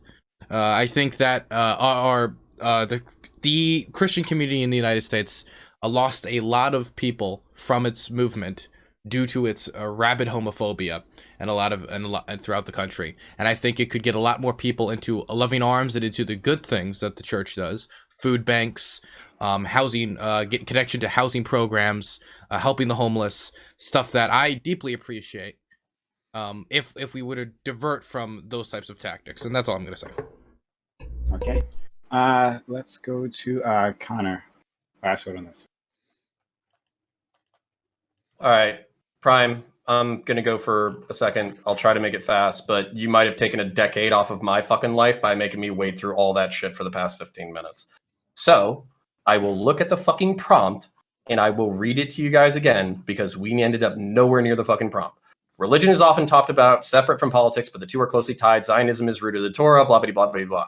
So the fucking question is whether or not geopolitics is connected to fucking religion and whether or not religion is connected to fucking politics. That was the whole fucking question. Had nothing to do with any specific religion. It had nothing to fucking do with we're in America, so we're going to talk about Christianity. It has nothing to do with that. Does religion drive geopolitics or politics? Does politics influence religion? And the answer is clearly yes. You guys answered yes in the fucking beginning. But then when I brought... Okay, everybody in chat right now saying, Dylan, don't you know you can do all those things outside the faith? I never said you couldn't. I never said you couldn't. It's just another avenue to do those things, okay? Damn. God, please. Fucking cite your work when you say it. When I said when I made the accusation of only Christians can help the poor. I never said that shit. Get out of here. On top of that, fucking words mean things. This is a sentence that you would agree with in any other fucking context. But because we're specifically talking about religions, you go, oh, it's just a Rorschach test. It's fucking arbitrary. The fucking translations are different. Oh, people just see whatever the fuck they want to see out of religions. Homophobia in the Bible is just like what it just came out of fucking nowhere. It's wild. You do not apply this system of logic to any fucking thing. And the whole purpose of the prompt was to blow past the fucking taboo of talking about religious doctrine and how it influences the world. We have completely failed to blow past the fucking taboo. And if anything, we've just enforced it through this fucking conversation anymore. So is fucking Harry Potter about like aerodynamics? Is Lord of the Rings about fucking microbiology? No, these are moral fucking prescriptions that tell societies how to fucking function, and people believe them. I will wrap it up. People believe them, and then they act out in the real world. All this fucking obfuscation and bullshit is childlike thinking that we need to move the fuck on from so we can have real conversations about religions, what they prescribe, and how they affect the world. And frankly, I'm tired of playing fucking defense every single fucking time I bring up a religious prescription that has a real world impact. You said you might have had a stroke, but I think you did. Oh, I think I'm the always question, having a stroke. I think the question stroke should have been shame. I think the question should have been modified if that was indeed. Oh, you guys says me muting is 1984. Oh, I'm sorry. Okay, I'll remember that. Watch this. Thank you all so much for that. And predicted videos that we've seen displayed today. Okay, topic 2. New York Attorney General Letitia James has filed a lawsuit against NYPD over its handling of the George Floyd protests. She alleges that the department has a pattern of using excessive force and has been unwilling to make unnecessary changes. The suit aims to install a federal monitor to oversee the NYPD's policing tactics at future protests. NYC Mayor Bill de Blasio has come out against the suit, saying a monitor would slow his administration's efforts to make systematic changes to the department. Is the suit justified? Does the NYPD use overly violent tactics against protesters, or is this an overreach by the AG that unfairly vilifies cops on the ground in difficult circumstances? And are federal monitors even effective in the first place? Okay. Okay, I would love if I could open up on this, if I may. All right, you can. Okay, first of all, the line from de Blasio that investigating the police will make it harder to reform the police is such grade A, absolute from the line horse shit that I can't believe he had the audacity to even say it. Now, it is undeniable that a probe, an analysis, an investigation, these eat up resources, but these are institutions worthy of being looked into. I don't remember the exact number. I'm pretty sure the NYPD has an annual budget of 83 quadrillion. I'm pretty sure this is an institution which is worthy of some kind of speculation, especially seeing as how they shell out literally hundreds of millions every year in settlements following lawsuits. Like this is clearly an org. There's plenty of evidence on the table, open and available, indicating that there are things worthy of criticism and investigation here. But we never even get to hear about this misappropriative behavior until we get results from these analyses. Bill de Blasio doesn't want this probe because he doesn't want any more embarrassment to come to a department that's technically, at least somewhat, his responsibility. I think it's disgusting, and I think that the New York City Police Department absolutely deserves that kind of investigation. Okay. All right. Let's go to Team Mama. Yeah, I agree. They do deserve further investigation. I think there's a lot of nuance to be had about how we approach severe reform of the police departments in America. And I think there's very good reason for that. I believe I have some exact numbers on this. The NYPD in 2019 paid out 170 million in civil lawsuits. And even more in 2020, if I'm not mistaken, just so that we're aware, so that we can get this into the like some comparisons. It's not just a random number. The entire United States paid out approximately 300 million in 2019, and New York City alone was over half of that. Jeez. And yeah, it's absurd. It's actually wild. And the stats get even weirder, because if you look a little deeper and you do some math based on the number of police officers, NYPD police officers make up for about 5% of the total police officers in the United States, but they are more than half of all civil judgments and claims in the United States. 5% is doing half of the damage. They are one of the most brutal police departments in the United States without question. And this has been going on. This has been researched to a great degree. In fact, it's gotten so bad that I brought up some really interesting information, a report that was done by Human Rights Watch about a kettling incident that occurred on the 4th of June in 2020. And this is one of the most galling reports I've ever seen in my entire life. Particularly because it totally shoots the idea that there's just some bad apples in here. The chief of the NYPD was present with over 25 supervisory officers as they beat protesters who were peacefully protesting. And by the way, even if you wanted to discount the human rights issues with beating, kettling, and arresting mass amount of peaceful protesters, the cost of this was so ridiculous for a peaceful protest that didn't do any damage. Okay, Vadim. Yeah, I think overall this is pretty based. Like, I think it's a really good thing that they're going through with this. I hope to see more suits like this because I think it's basically a good tool to try and start holding police accountable, getting actual reform. I agree completely with Vaush. It's both disgusting and very just overall disappointing. De Blasio, I believe that he, in the run up to his election, he was kind of criticizing things like stop and frisk and talking about kind of just bad police practices in general of the NYPD, and now he's doing this. Really, it just sucks. I haven't been keeping track of the dude because I'm no longer a New Yorker. I don't know what else to like. I'm just going to echo both what Demon Mama and Vaush said, but I've been subject to I've been at protests in New York and seen it firsthand. I've seen my friend get kicked in the balls for really no reason. So I don't know. I know anecdotal, so grain of salt and whatnot. But yeah, these problems go much further than just the way in which cops conduct themselves within protests, and hopefully this can start addressing both how they conduct themselves within protests and beyond. Okay. We will go to Lecture Fan. Well, I'm against the AG in New York doing this. Policing is a local issue. It should be handled at the local level. This is the city police. They can handle their city police at the city level. I think the bigger issue is this is obviously part of the sort of internal war going on in the Democrat Party over defund the police and hate the police. And if you want to know why the Democrats lost all 25, every single toss-up race in the House, the Democrats got wiped out in the House. If you want to know why Democrats lost governor's mansions, you want to know why Democrats lost state legislative houses in 2020. Yeah, Joe Biden won, but if you actually look at the election results, it was actually a wipeout for Democrats in a lot of ways. That's because of this defund the police nonsense. And there's a big group in the House, Democrat House, who is pushing back against this crazy stuff. And so I love to see it. Let's get these radical left-wing AGs out there attacking city police departments. I love to see it. I love to see a left-winger Democrat mayor in New York City going after a left-wing AG of New York, and they're going to fight each other about who hates the police more and who can screw up the city more. And it's abuse?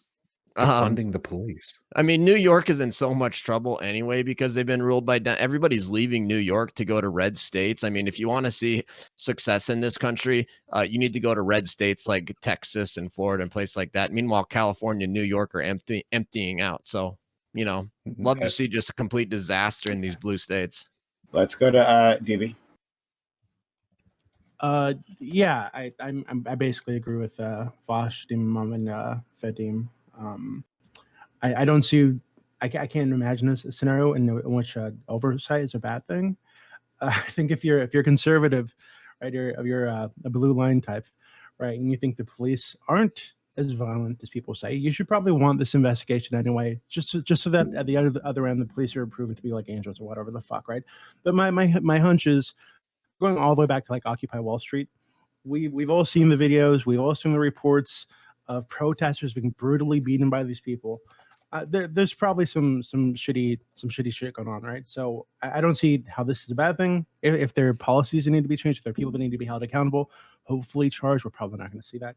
I want it to happen. So it's pretty straightforward. And I just don't understand, Lecture, how you could possibly think this is a bad thing.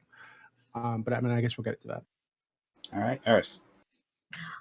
Honestly, I'm not too educated on this topic, so you can just pass over me for this. Sorry about that. Okay, Dylan Burns. Look, I don't understand how anybody could look at the facts of this and really just stand back and say, like, maybe there shouldn't be any monitoring of the situation. If you look at the Attorney General's investigation, there are over 155 instances just from the protests alone, the George Floyd protests, not going all the way back to the start of the BLM movement, just George Floyd protests of excessive force, use of beating protesters, punching protesters, kicking, use of mace, and an aggressive manner that did not need to be used. Not only that, but when the 8 p.m. curfew was eventually instituted, people that it did not apply to, medics, observers, etc., they were getting arrested too, which is a violation of their rights. As somebody who respects the Constitution, and that is I'll stand by that too. I can source that if you need me to. As stands by the Constitution, the First Amendment is 100% something I care about, and not giving the most powerful institution in this country. Anything you give a gun is an extremely powerful institution if it literally has the right to kill you in a certain situation. Not monitoring that situation very closely.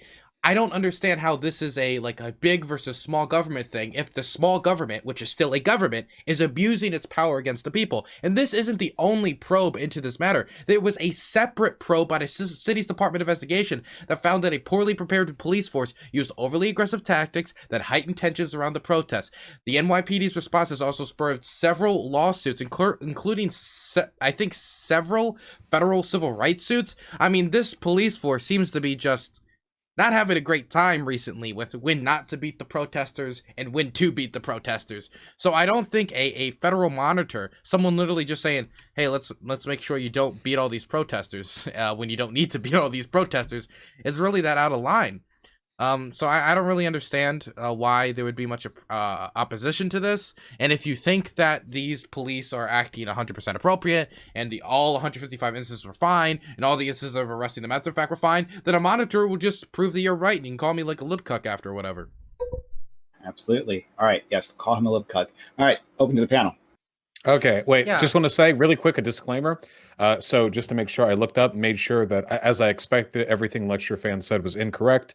People are not fleeing blue states. Red states are not seeing a giant population boost. The only two states that are seeing a precipitous decline are New York and California. The most likely explanation for this being that they are coastal cities, with cities that have a very high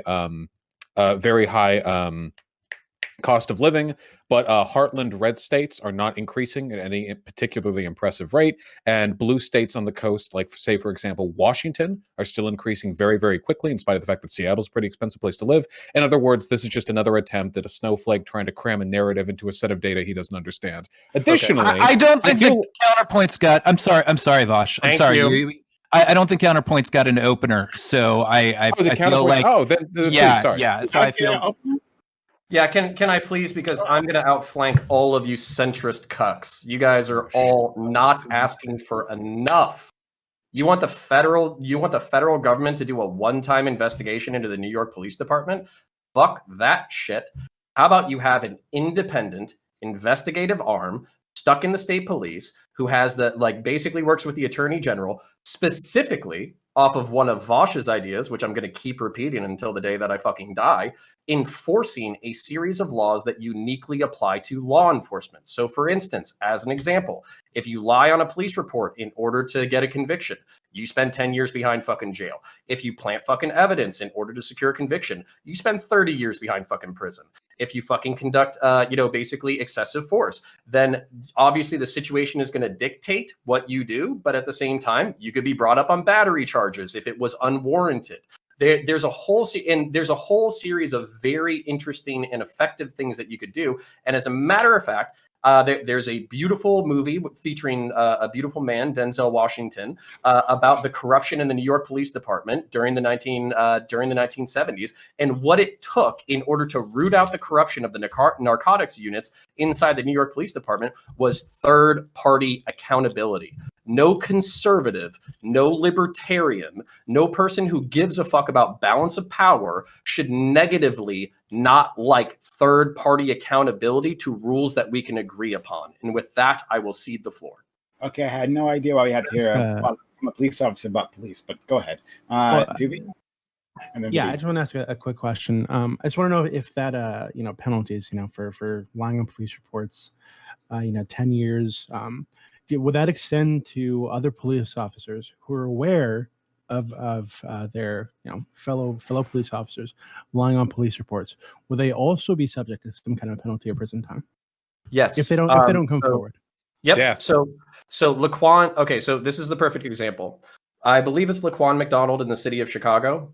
He was killed in a law enforcement shooting. I think he was high on PCP at the time. He was carrying a knife. 4 officers lied in order to corroborate the shooter's narrative. If they had basically a third-party investigative arm that they knew could review the body cam footage, and that they knew could review the dash cam footage, and they knew that if they lied on the report, then they would lose their career, lose their jobs, lose their income, and potentially spend years behind bars. They would not have lied on their reports. Law enforcement officers should be held to a higher standard, not a lower standard of behavior, and most good cops are not going to object to laws that ask them to be good and enforce them to be good. The only people who are going to bitch about this are people who want corruption. Oh, okay. Yeah, that was surprising coming from you, but yeah, I'm happy. Well, Doobie, I'll explain it real quick. You should watch my video specifically addressing. Okay, all right. Yeah, I did. All right. We can talk about it another time. Okay, so wait. I thought I was next. Okay, sure. Sorry, Dylan. So yeah, I want to I'm eagerly awaiting Lecture Fan to somehow construe this as me being triggered. I feel like we should address Lecture Fan here because he seems to be the one who has the minority opinion here. And I guess I just want to ask you a question. I see a "Don't Tread on Me" flag behind you, and I'm guessing that that you are pro Second Amendment, and one of the reasons why you are is because of the fact that people need to be armed in case the government itself becomes tyrannical. So I feel like there's some sort of disconnect between and you can let me know if I'm wrong in my assumption that you believe that. It seems like there's some sort of disconnect here between holding that view and not wanting to hold cops accountable for actual. Okay, go for it. Go for it.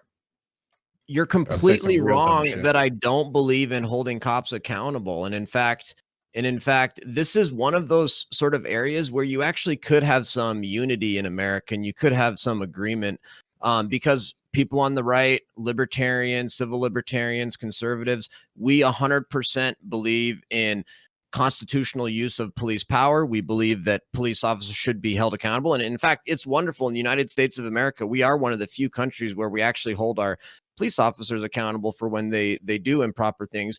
We're one of the few countries where you can file lawsuits against the state or the city or the federal government for violating your constitutional rights by a police officer. They're called Section 1983 lawsuits. And so this is one of those areas where we could actually have an agreement, and a lot of people believe that if there is excessive use of force, the cops should be taken care of. The problem is that you leftists have this hatred for cops that bleeds through, and you take this extreme view that then it's like, okay, if you guys are going to take that view and you're going to want like people monitoring cops, and you have this degrading view of cops, and it's like, we already have a hard enough time recruiting people to want to be cops. They have a very difficult job. They're out there trying to protect us, and you guys are like spitting on them, and it's like, this is horrible for the. All right,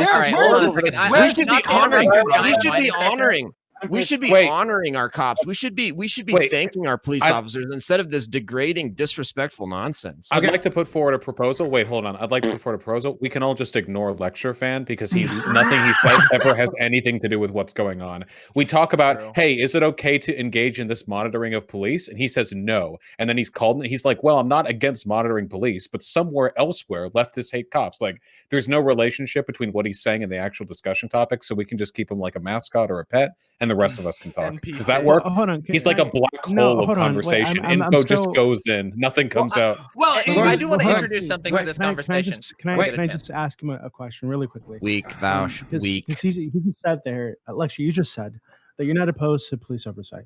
Right. So if that's the case, we have responsibility. We have our police officers are held responsible. Sure. You don't need monitors. They're called the police being held accountable. Why are you opposed to this lawsuit by the Attorney General of New York? And secondly, why are you opposed?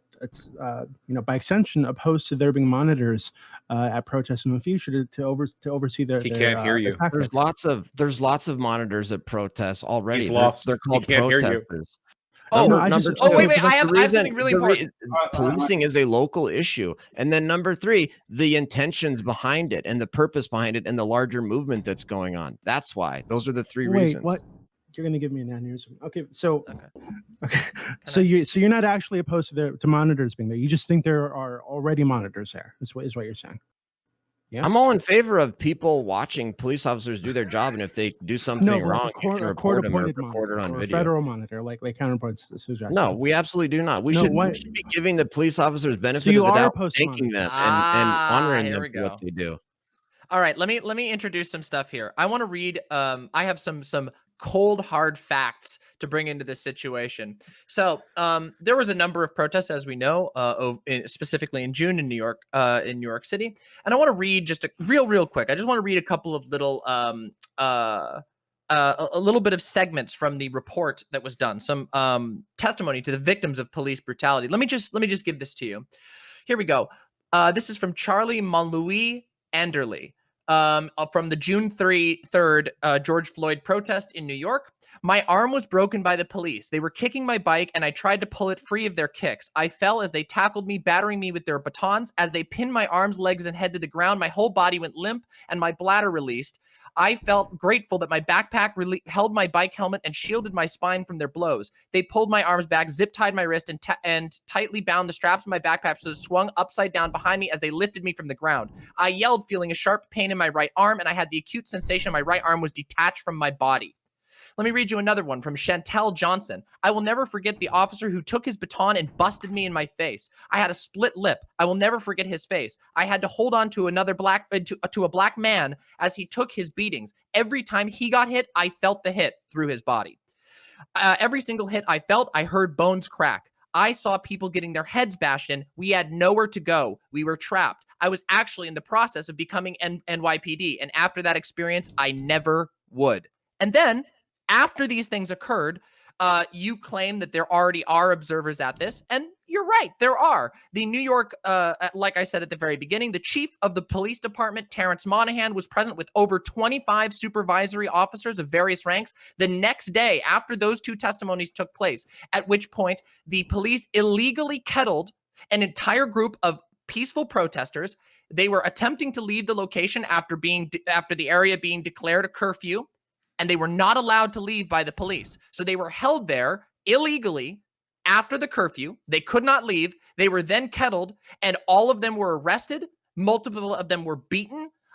There were people slammed to the ground, tackled, dragged, 14 incidents of police firing pepper spray directly into the participants' faces, 4 incidents of the police throwing bikes at protesters, and 2 incidents where police restrained participants with a knee to the face or to the upper neck.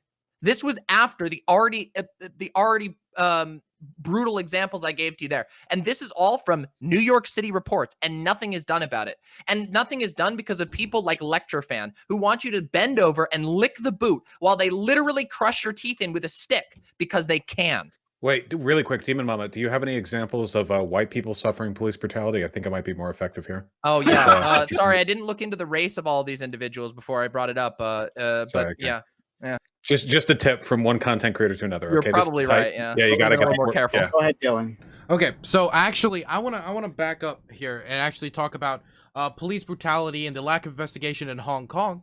Okay, for a second here, as for an example, because we want to talk about the example of not having investigative power in other countries in the world. Okay, so the Hong Kong police force was established by the British Hong Kong government in 1844 and is under the service of the Security Bureau of Hong Kong. And here's some stories I wanted to bring up from here. Right? Here's some stories from when the main Hong Kong protests were going on.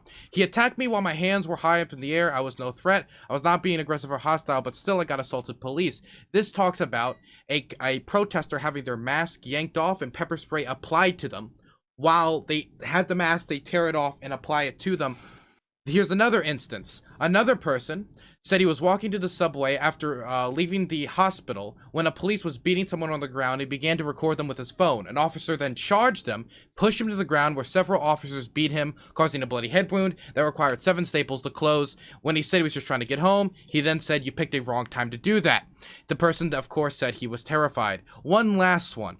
There was an instance where basically there was the use of kettling in Hong Kong around, I think it was November, where there was it was about the election and re-election of Carrie Lam to the executive office. And what happened was that the protesters were kettled, and then they were beaten, hit, and people's teeth were knocked out. It was so brutal. Sorry, I mispronounced that wrong. That was actually the New York City Police Department, and these are many of the different 155 instances that were being investigated into. You can, of course, replace Carrie Lam with Mayor Bill de Blasio. Now, what I'm trying to get at here is police brutality is not a solely, of course, it's not a solely American problem. It's all around the country, but many of the instances we have extreme views with an angry face over the world, right? We'll look over at Hong Kong and we'll say that's horrible what's happening to the Hong Kong protesters. We'll look over to Russia, that's horrible what's happening to the Navalny protesters. But then we look at our own country, and all of a sudden, we find ways to justify it. We find ways to say, well, no, we need to look at the specific, those 155 cases, I'm sure there's no need for a monitor. And of course, if there was any other, like, example of this, if we were in Hong Kong right now, and we're having this conversation, and the idea of we found 155 instances of the Hong Kong Police Department beating protesters, or being abusive to them, we have instances of people who their rights to monitor are 100% protected after curfew, and they're being arrested, people's teeth being knocked out. And we having all these civil lawsuits and multiple monitors being proposed and rejected by Carrie Lam. It would be nothing but immediate outrage by the wide swath of American society, which it should be, and we should be outraged at police brutality around the world. But when we don't show that same amount or even more outrage domestically when it happens here, it undermines our credibility as Americans to speak about police brutality in Hong Kong, in Russia, in Bolivia, and anywhere across the world. So I want to get Connor a chance, and then I want to go back to Lecture Fan, because a lot has been said. To Lecture Fan, about Lecture Fan, I want to make sure he can speak his mind. Go ahead, Connor. Yeah, so basically, like, this is my problem, because I'm literally trapped in my own very unique experiential and philosophical and legal bubble. There is no correct way that a citizen is going to agree to getting their ass kicked. Like, there's just no good way to beat someone's ass. Okay, people don't enjoy getting the shit kicked out of them. They don't enjoy being thrown in handcuffs. They don't enjoy being pepper sprayed. But at the same time, there are some legal situations in which cops do have the need to intervene. Now, I'm not saying that any of these things are justified, unjustified. I don't fucking know. I wasn't there. But at the same time, what we do need, the reason why you need third-party accountability is because you can suss this out. If people are wearing body cameras, the cop is saying, hey, this is an unlawful assembly. You need to leave at this point. And the guy says, fuck you, I'm gonna kill you and your entire family. And it's like, hey, I told you, if you don't fucking leave, I'm gonna arrest you. This is why body cameras are good. This is why third-party accountability is good. This is why having an independent judiciary or an independent AG is good, because they can look at the laws as written and the use of formants agreements as written and translate whether or not things are fucking reasonable. And they don't have the perverse incentive or conflict of interest of supervising their own people, because basically they're gonna clean up their own fucking messes and they're gonna cover up their own shit. So that being said, fucking, like, basically what we need here, because we're never going to agree on a lot of shit, is we have an opportunity, especially with all the people who are watching right now. We have an opportunity to educate the public on what use of force is, on what the laws are, on how you interact with police, on how you conduct yourself in a fucking traffic stop. I'm going to do those things on my channel, and I would like it if everybody here, including the crazy far leftists, I would like it if they took an opportunity not just to gin up social justice activist sentiment, but also taught their people where the legal lines and social lines were, and also taught people how to be safe. And I wish that I could agree with you on that last part. It's just the Gotta problem is go to Lecture Fan. We gotta go to Lecture Fan. He's waited very patiently. We'll go back to all of you. Okay, I just want to say, I don't know what your problem is with me, Vaush, but the personal attacks and then that last comment you just made a second ago was very inappropriate and rude and uncalled which for. comment? And you don't know me, and I'm really sorry that you felt that you had to go there and go that low. And I hope that you reconsider how you treat people. And same to you, Demon Mama. You guys have been very, very rude and disrespectful to me. Cry and harder, I don't think it's very please. nice. And I hope that you guys reconsider how you treat You're people. asking us to accept like police crashing people's teeth in, and then you're gonna cry here because people got a little spicy on a panel. Just cry. Wait, I please. just You've wanna been know whining what- this whole time. I legitimately have a really bad memory. I don't actually know what I did or said. Oh, I was you gonna keep being implied that he mean. would Should have I cared stop? more if it was a white person. Lecture Oh, fan, sure. do you Hey, have- wait, lecture. I think that's Wait, probably lecture true, though, fan. yeah. What's your opinion on BLM? lecture? Dude, all I wanted to say to you, Vaush, is that was very Stand by inappropriate my the way that you went about that, and I really truly hope that you reconsider how you treat people. Damn. Do you have any Sucked. other points, like in terms of everything else, lecture fan? If not, that's okay. All right. Go ahead, Yeah. Vadim. I want to. Can I take my final statement? Because I can. Yeah. Go 'cause for I it. can Yeah, speak go more. for it. Yeah, okay. All I want to say is, I honestly, I don't know why anyone would be against transparency. Transparency is just super good. Like, I'll give you an example. Lecture Fan also believes in excessive transparency because I guarantee you that he was 100% behind everything being done with the emails in Benghazi with Hillary Clinton, even though that nothing actually turned up. But I actually was in favor of those investigations initially, the first round of them, because I do care a lot about transparency, even if the people who are being investigated are my political allies, even if it sometimes slows down departments that I'm in favor of. I like transparency because at the end of the day, we live in a democracy and we live in a country where constitutionally we assign a certain value to the decentralization of power, of checks and balances. And the fact of the matter is, we can't do those things unless we know what's going on. And frankly, I don't think that an investigation really interferes with the functionality of of the police department's job, like, or if it does, to an incredibly minimal extent. I mean, we're not talking about shutting down the department. We're just talking, I imagine, about an independent investigatory body, and you ask a few questions, stock them out in a couple of patrols. It just seems like a win-win. An opposition to an idea like this is just it's But it incomprehensible. interrupts that thin blue line narrative. It interrupts that ideology that says you have to Well, worship right. The cops. goal is reverence to the state, of course, which means Exactly. when you investigate them, you find wrongdoing, and that makes it difficult to promote unadulated bootlicking. Right. And that, of course, that's really the reason why. But if we want to function in government, we need to be able to investigate what We'll go to Vadim. And it seems like we have like a lot of agreement on this topic. So we'll probably just go to the next one afterwards. Sure. Don't have to beat up on Lecture Fan anymore. I have a question for Lecture Fan, but first I just want to say something very quickly. You made a lot of comments earlier that I don't think were really rooted in the conversation that was actually occurring, saying things to the effect of that we, a good deal of us just more or less hate religious people and are oppressing them and hate cops. I mean, I don't think any of that language was actually used. So I don't think any of that, I think that the bad faith with which you were operating there is at best no worse than anything Vaush said to you. But the next thing that I wanted to say or ask you is just, do you straight up just do not believe that police were doing anything?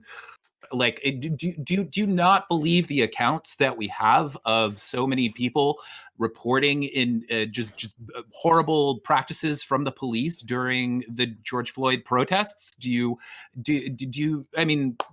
honestly think that the Attorney General is kind of, I don't know, fabricating these things? Like, because if you think that they're genuine, then why would you oppose this? So I make my determinations based on the evidence, and I think that they ought to follow the proper process for when there's allegations of police misconduct. We have a process that can be followed, and lawsuits can be filed. Police officers are fired regularly for these types of things, and we have a great system set up to handle these types of things. Can I address that, please? No, Aris. Oh, okay. I finally have an opinion. Isn't transparency the thing that's going to save the police, though? From my understanding, there's a lot of talk about defunding the police and everything. So the outcome of this investigation could lead to the information that's needed to save police forces, to change police forces and update them to, this 21st century, which obviously they haven't been. So I don't really see like why anyone would have an issue with that. I'm seeing in Canada, there's a lot of moves towards transparency with our police departments. So I just don't understand the issue. Like, especially if you believe in law and order and you don't believe in defunding the police, and this is a viable answer. Okay, I'll get counter. Oh, the I last can one? I can do it as a part of a closing statement if you Yeah, want. sure. And then we'll just move on. Sounds good. Oh, you want me to start? Shit. Okay. Holy shit. Okay. So here's the reason why, very specifically, like I think that the current system that we have is bad. So what'll happen is a police complaint will come in, and if it's of a minor nature, hey, your cop was speeding, he pulled out in front of me, he told me to fuck off during a heated situation, all that kind of shit. It will actually typically go to like a shift sergeant who will decide arbitrarily whether or not that complaint goes up to the next person in the chain of command. So if it's not that serious, they can talk the person down. The person doesn't write a formal complaint, or if they just say, you know what, I said my piece, I'm not interested in pursuing the matter further, then the complaint dies at the sergeant level. If there's a serious complaint, like, hey, somebody beat the fuck out of me or raped me or some shit like that, that's going to get reported up to like the lieutenants and captains, and then there's going to be an investigation. But at the same time, what that investigative arm is going to be the IA. So basically what's going to happen is going to be a cop who's a member of that police department, who's investigating the police officer, who's deciding whether or not to file charges with the state attorney. Guess what? This becomes highly politicized and highly nepotistic, where basically what will happen is if the police department doesn't fucking like you, they will torture your ass. And if they do fucking like you, they'll cover up your bullshit. Now, of course, there's limits for everybody. I'm not saying that like they're going to cover up planting drugs or fucking rapes or some shit like that. But at the same time, there's still plenty of shady shit that does happen that does get fucking covered up.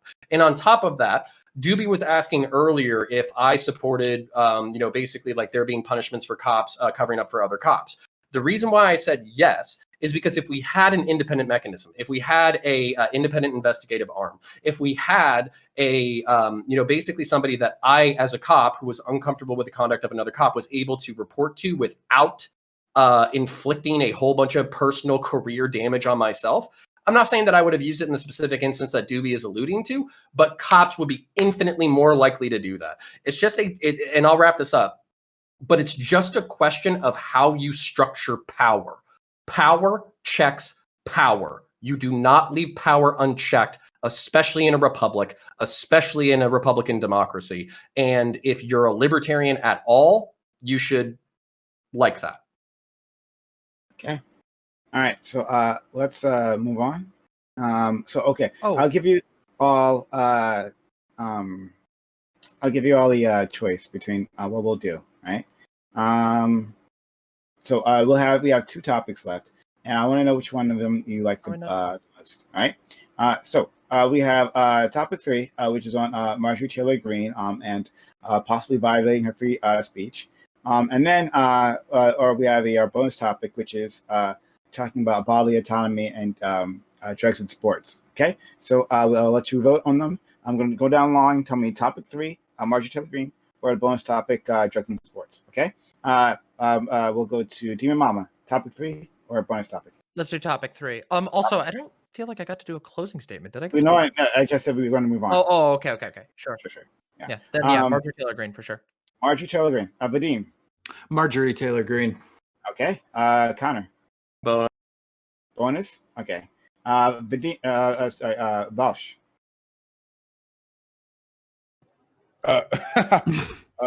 Sorry, you caught me mid-bite there. Sorry. I got up to get a protein bar. Why are we saying Marjorie Taylor Greene? It's a chant we say to lift our spirits. And Marjorie Taylor Greene, yeah. Blessed be her name. Many be the Jewish space lasers, yeah. So what we're doing is we're voting between which of the next two topics to go to, since we probably only have time for one. So the topic 3 is the Marjorie Taylor Greene one, and then bonus topic is the drugs and sports topic. So which one would you prefer? I feel like everybody but Lecture Fan is going to be on the same side with the Marjorie Taylor Greene thing. True. That's how every topic's been. Yeah, it's rough out there being a dumb fuck. Oh my god! I leave it up to you guys. Okay. All right. Well, That's a keep that vote in for mind. Lecture Fan. Woo! Like anything? Which one? MTG. MTG. Really? Okay. All right. Let's go. Doobie. Topic 3. I think sports is boring. Okay. All right. Eris. The sports one. Sports. Okay. All right. And Doobie. Sorry, not Dylan. Um. First, I want to condemn Vaush for being a bully, a meanie, and very mean, very disrespectful, hateful left, hateful He's left. so triggered. He has the same amount of hate for police that he has for lecture fan. Another proud, God-fearing American. I just wanted to throw that out before anything else. And I want to talk about the Patriot, Marjorie Taylor Greene. Okay. All right. 1984. The Patriot, is that what your mind goes to when you think of MTG? I mean, it takes a lot of bravery to call out the Jewish space lasers, you know? I mean, you would know about. I mean, you've. I'm not. I I don't know nothing about nothing. Okay. All right. All friends here. All right. Topic 3. Marjorie Taylor Greene, a congresswoman from Georgia, had her committee assignments stripped by the Democratic House of Representatives. This was due to statements she made previously that threatened Speaker Nancy Pelosi, among others. Should these past comments be held against her? Are the actions against her a violation of her right to free speech? Should apologizing and disavowing her statements be enough to move past this? If we acknowledge that individuals can change their minds, why not give Congressman Greene the benefit of the doubt? And I want to thank both Connor and Vadim, because you both suggested this topic. Thank you both for submitting it. All right. We will go to Demon Mama. Yeah, no, I don't believe that Marjorie Taylor Greene's First Amendment rights are being damaged by her being stripped of her committee assignments. That's a ridiculous stretch. There are consequences for the things that you say. And as it turns out, Marjorie Taylor Greene has said a lot of very horrible, very dangerous, very false things. Everything from the oft referenced Jewish space lasers, which is one of the funnier ones, to the more sickening and disturbing sign-offs on things like killing other politicians, on things like wholeheartedly and full-throatedly supporting QAnon and all of the QAnon follow-ups to supporting the actions of the insurrectionists on the 6th. It really just goes above and beyond. Honestly, I believe that it would be a much more just nation if such a person was not allowed to hold position in the House of Representatives, or at the very least was not considered acceptable to be a representative. But as that's not the case, I think it's perfectly fine for her peers who she has threatened, who she has supported, people who have threatened their lives, don't feel comfortable trying to collaborate with her on committee appointments. Yeah, no, this is just mostly, again, it's just a bunch of whining from right-wingers who need to feel like they're persecuted for everything, even when there's like basic responsibilities that are given to them about their position in public office. Okay. Connor. Yeah, I don't have too much to say. I think the precedent set by defending MJT is a bad precedent to set. There's plenty of things that I would find deeply uncomfortable if a left-wing politician was advocating for. If AOC was saying, "Hey, all conservatives need to be gunned down in the street," and basically like any conservative who's basically a piece of shit, you should go ahead and try to take them out. There's a whole bunch of hyper-conservative Christian nationalist Nazis who are going to take over this country unless you act right now. I would be deeply uncomfortable with the organs of government not taking action against that person. I am a Republican in the fact that I believe in a republic. I think a republic has to have rules and norms that support itself in order to sustain itself into the future. Okay. Let's go to Vadim.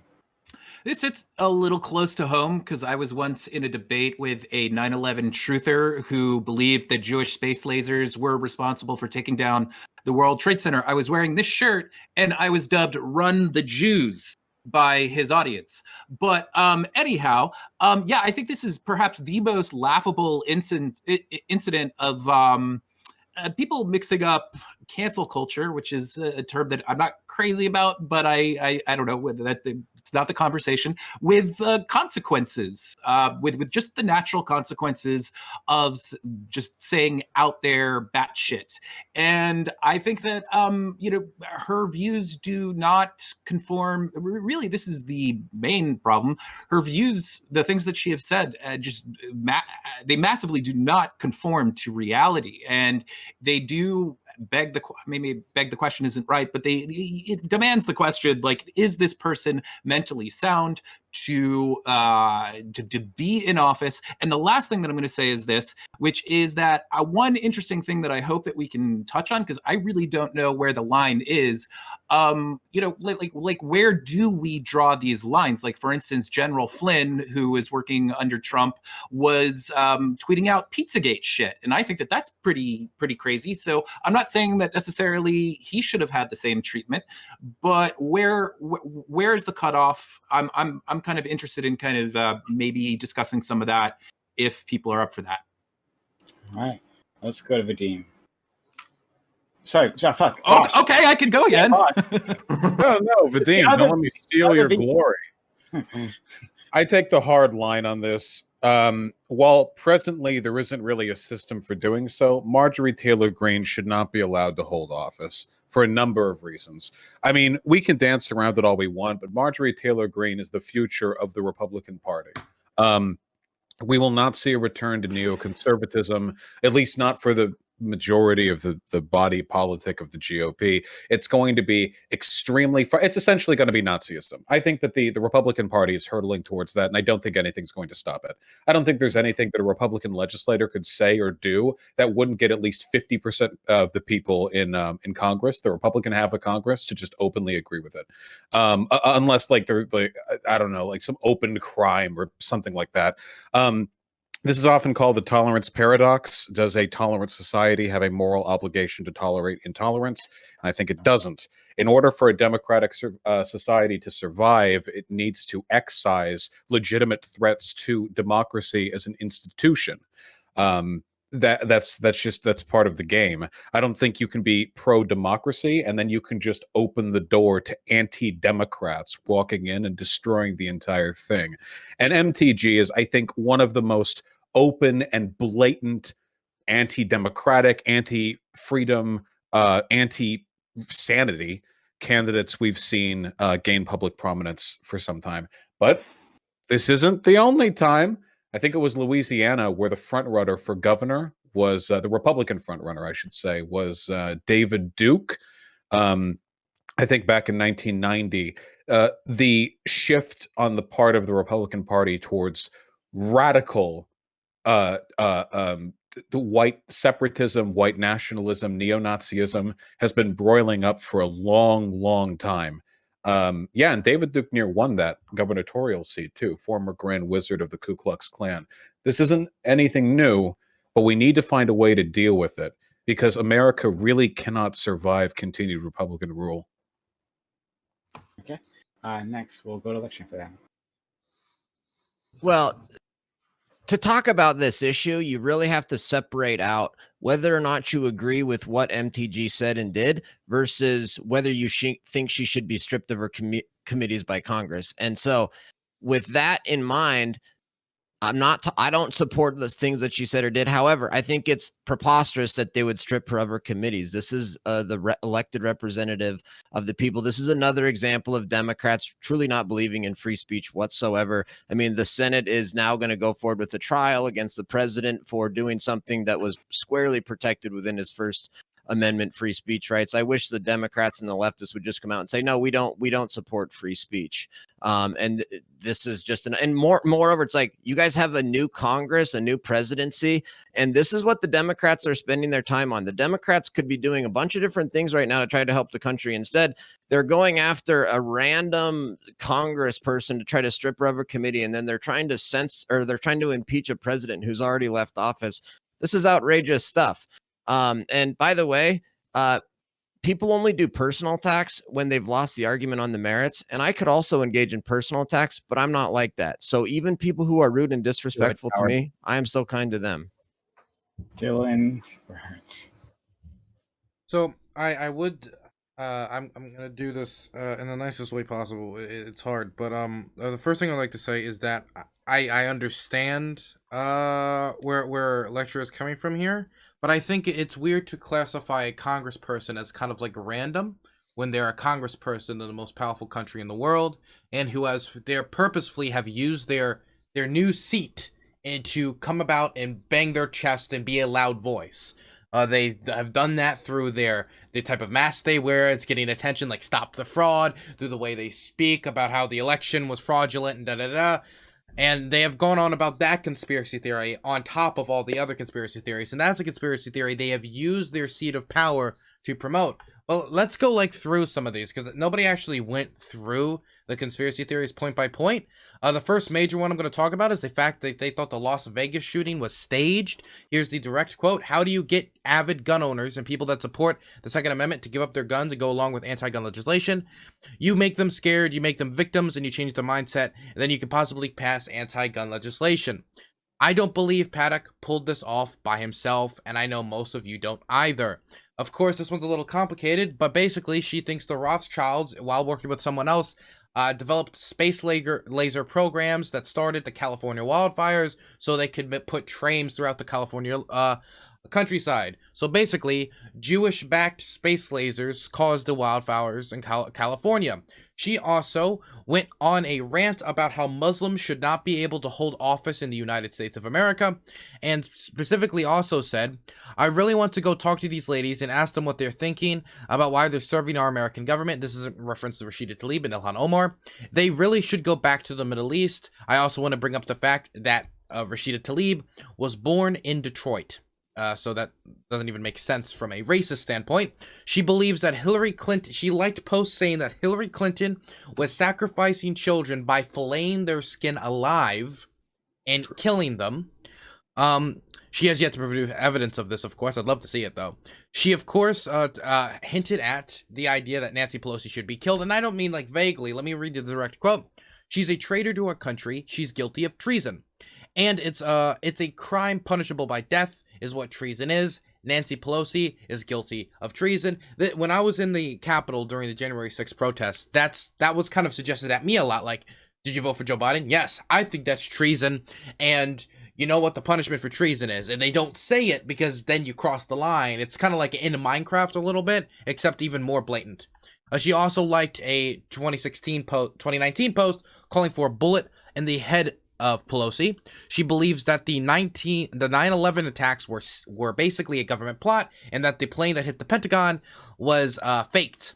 There's a million other things I could get into, and of course, her most prominent one that she's been doing while in office is the idea that the 2020 election was stolen in some manner, and there was so widespread fraud that it was stolen, and that Donald Trump lost because of Dominion voting machines, etc., etc. She has used her position, and this isn't things from like 2005. This is stuff from 2019. This is stuff that she was liking and posting while making the plans to run and running for office. In her speech, her 10-minute spiel, which I watched before I came on here, she never apologized. She never said, I'm sorry. She basically said, well, everybody sins. Everybody makes oopsie doopsies. And anyway, what about the Democrats? That was her speech. She didn't even show a basic amount of regret.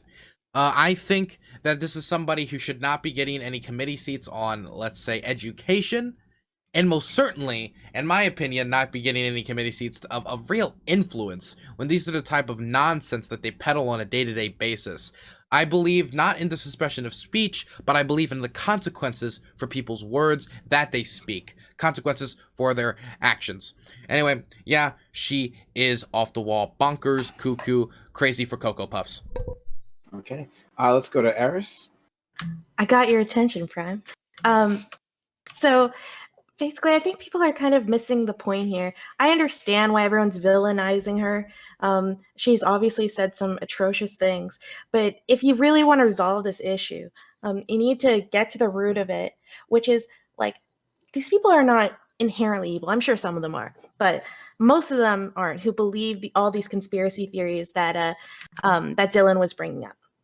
But they genuinely believe this stuff. So just imagine if you put yourself in their shoes and you genuinely believe in all of these conspiracy theories, how terrifying that is, especially if you value your country, you value like where things are going.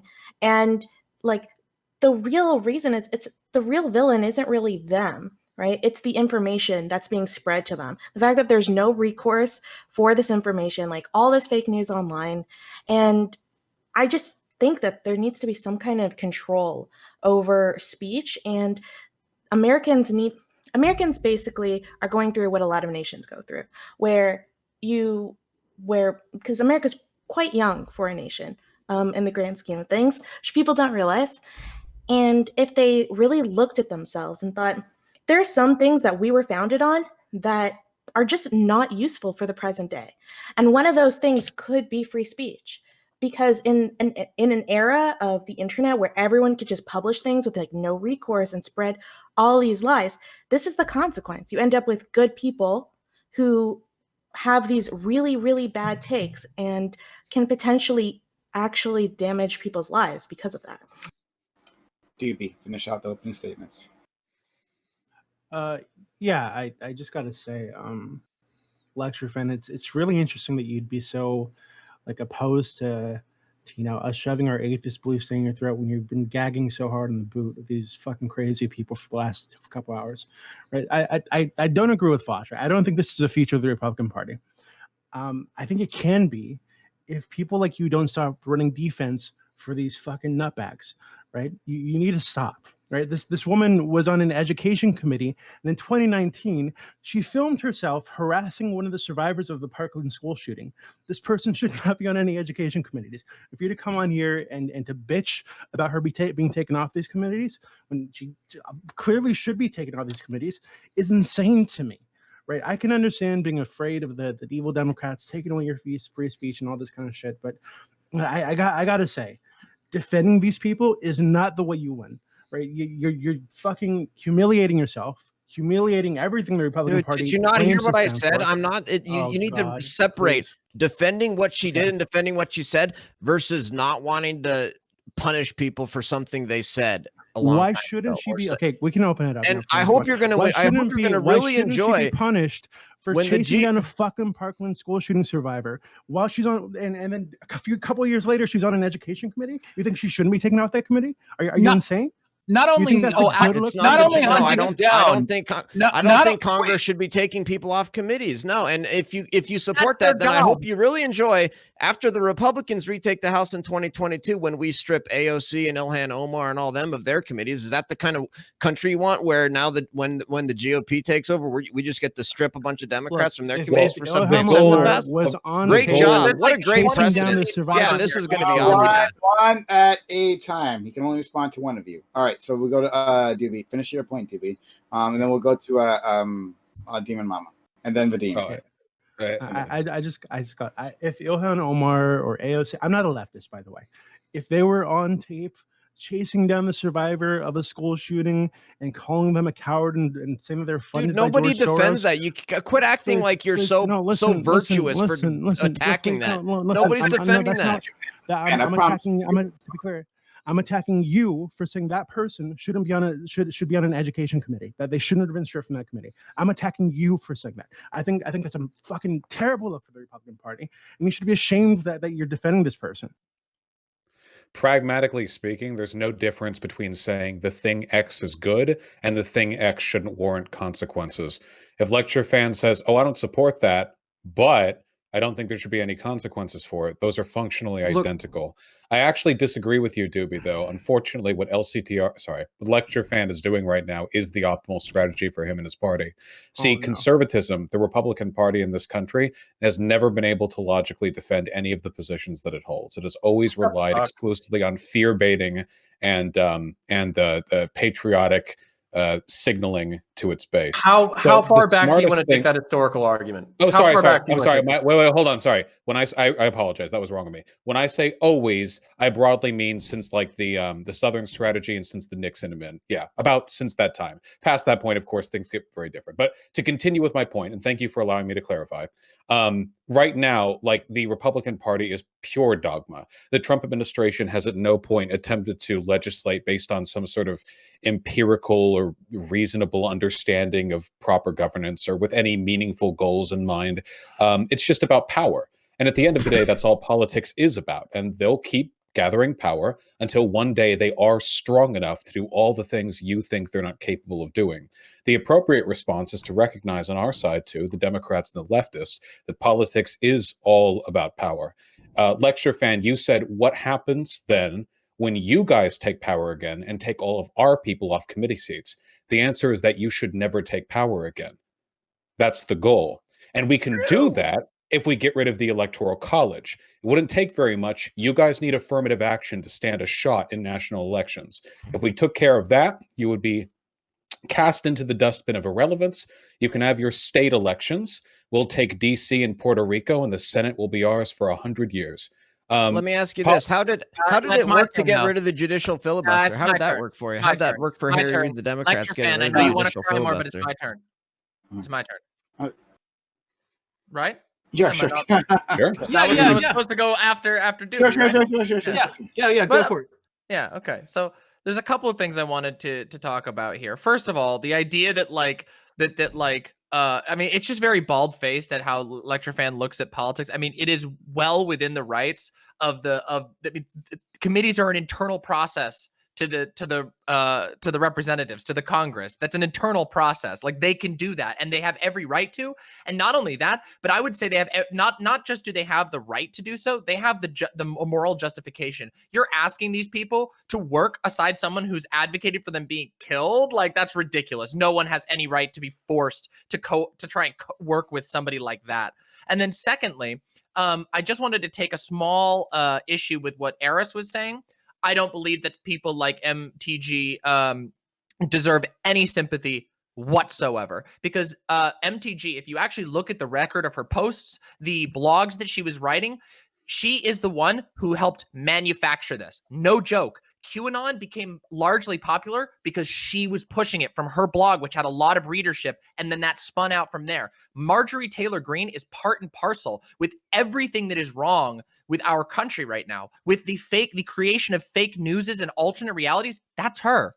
And yes, while I do have sympathy for people who become roped in by these incredibly manipulative ideologies, I do not have sympathy for those who create them, for those who use them to self-enrich, like Marjorie Taylor Greene does, and for those who use them to undermine democracy in its entirety. And I do tend to agree, by the way, with Vaush when he says that the modern Republican Party is a totally obsolete and complete, almost unsalvageable institution. 60% of the party just recently polled that they would go and they would literally leave the Republican Party to join the Trump Patriot Party. These people are in a cult that worships Donald Trump, and that is not democratic. What you are advocating for, Lecture Fan, and I know you're one of Trump's biggest cheerleaders. I know that's like your main thing, is you fucking love that guy, just like all the other cultists in the country. And guess what? We don't live in a country that's a dictatorship. We live in a democracy. So with all due respect, I'm very happy to know that if they decide to do that, they'll never have a shot at winning again. And I will be more than happy to accept that type of future. Okay, so we're going to go to Vadim. Oh, you got your hand up, Dylan? All right, so we'll go Vadim, Dylan, then Connor. Then I'm going to step in because I want to say something. Sure. Maybe to Lecture Fan's point. Go ahead. Okay, well, first of all, I just want to clarify that with the David Hogg thing, not only did she harass him, but afterwards she basically said that he was a crisis actor or something of the sorts. And she did so inside of posts as well. I think that this absolutely has to happen because, I mean, we could point to other individuals within politics who have sort of almost crossed this line, but it's just like, if we do not set some sort of example, it's going to get worse and worse. There, you know, it probably still will get worse, considering that she got a standing ovation after her speech on the matter from the Republican Party. I mean, I guess there's no video of it, but those are the reports. So yeah, it absolutely has to happen, because politicians have to know that there are consequences for things like this. And Lecture Fan, what I'm hearing from you throughout this entire conversation is that you are just like very opposed to consequences, and you will twist these things around to be either, oh, you're anti-free speech, or you just hate cops,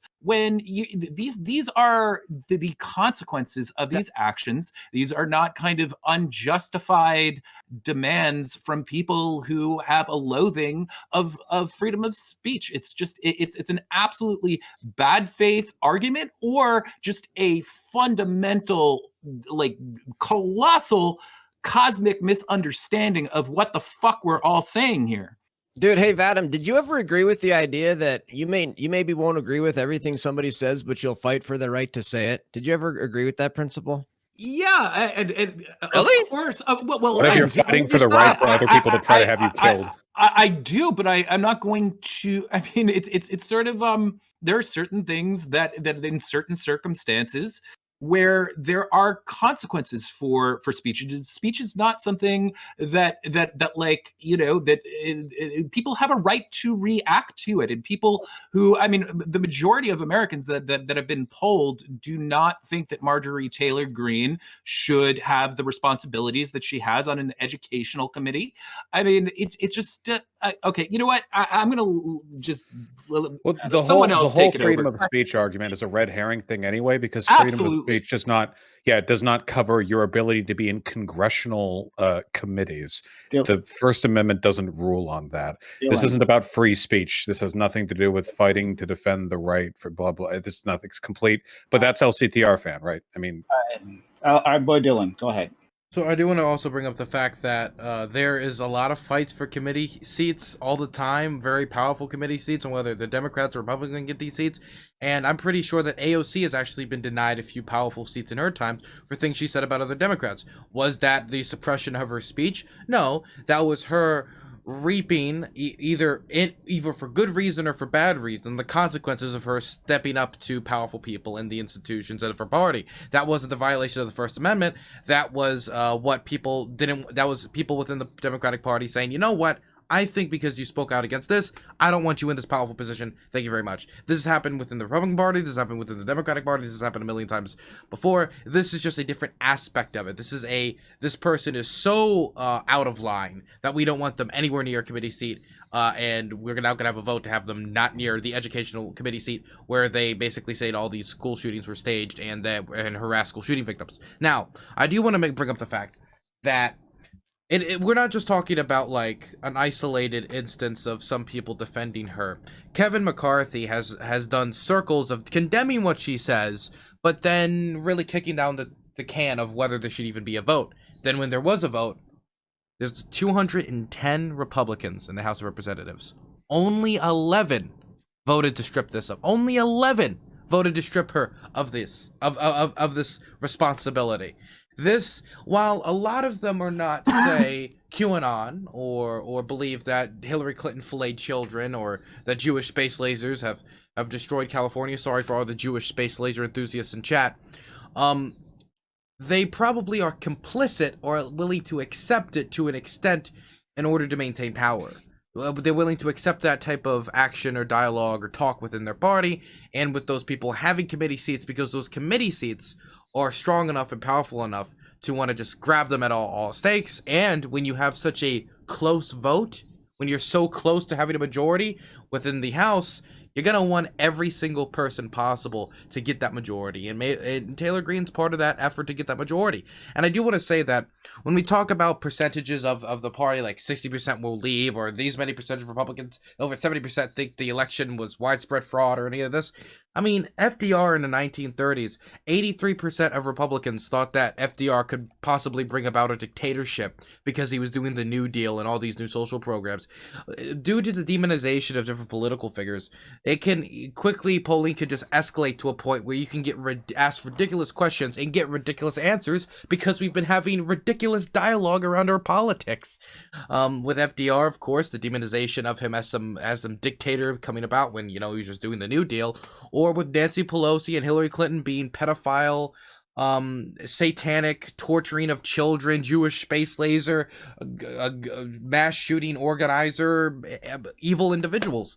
I mean, this is just the end result of the dialogue we've been having in our country. And I think no problem. Marjorie Taylor Greene, is one of the people who would push that dialogue to get even worse, not better. And so therefore, I don't think she should have committee hearings, and I hope she, as soon as possible, gets voted out of her seat. And I would hate to be somebody who had her represent me in Congress, because I would be extremely ashamed. And now I give Vaush permission to talk because I'm such a gracious individual.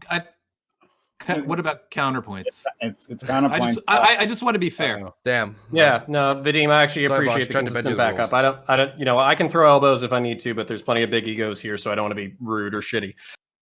So here's the thing kind of about like Demon Mama and Vaush's perspective that like conservatives are just going to be the new like fascists or whatever, and that the future of the party is the Trump. The old fascists too. Hold on. I'm fascist too? No, I said they're the old fascists too. Oh, okay, gotcha.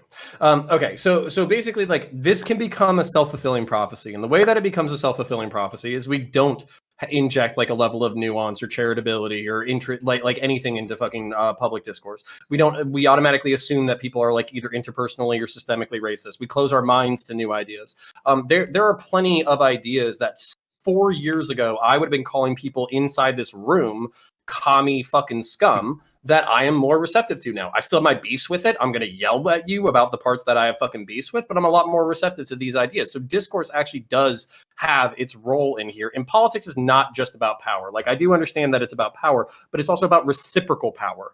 There is my belief, and I think it can be substantiated, is that people are temperamentally different. Whether or not they're the nature or nurture doesn't fucking matter. Some people are liberal, some people are progressive, some people are conservative, and these things are rooted in both environment and like nature and fucking nurture. So to just demonize an entire category of temperament, it's not going to fucking work. You have to live with these people. You have to convince these people. You have to use rhetoric in order to convince these people. And then on top of that, I'm going to shout out 2 fucking people, and then I'll shut the fuck up. Number 1, Endernax is probably fucking shitting blood in the fucking, the comment section right now, because basically he is fighting for the fucking soul of the right. He is saying that there's a new path forward besides Trump MAGA or corporatist Republicans, and there's a way to fucking fight on the right in order to make it a better fucking thing. But we need to have that fucking dialogue in order to do it. And then finally, I just want to point out, banning the Electoral College leads to a Republican downfall.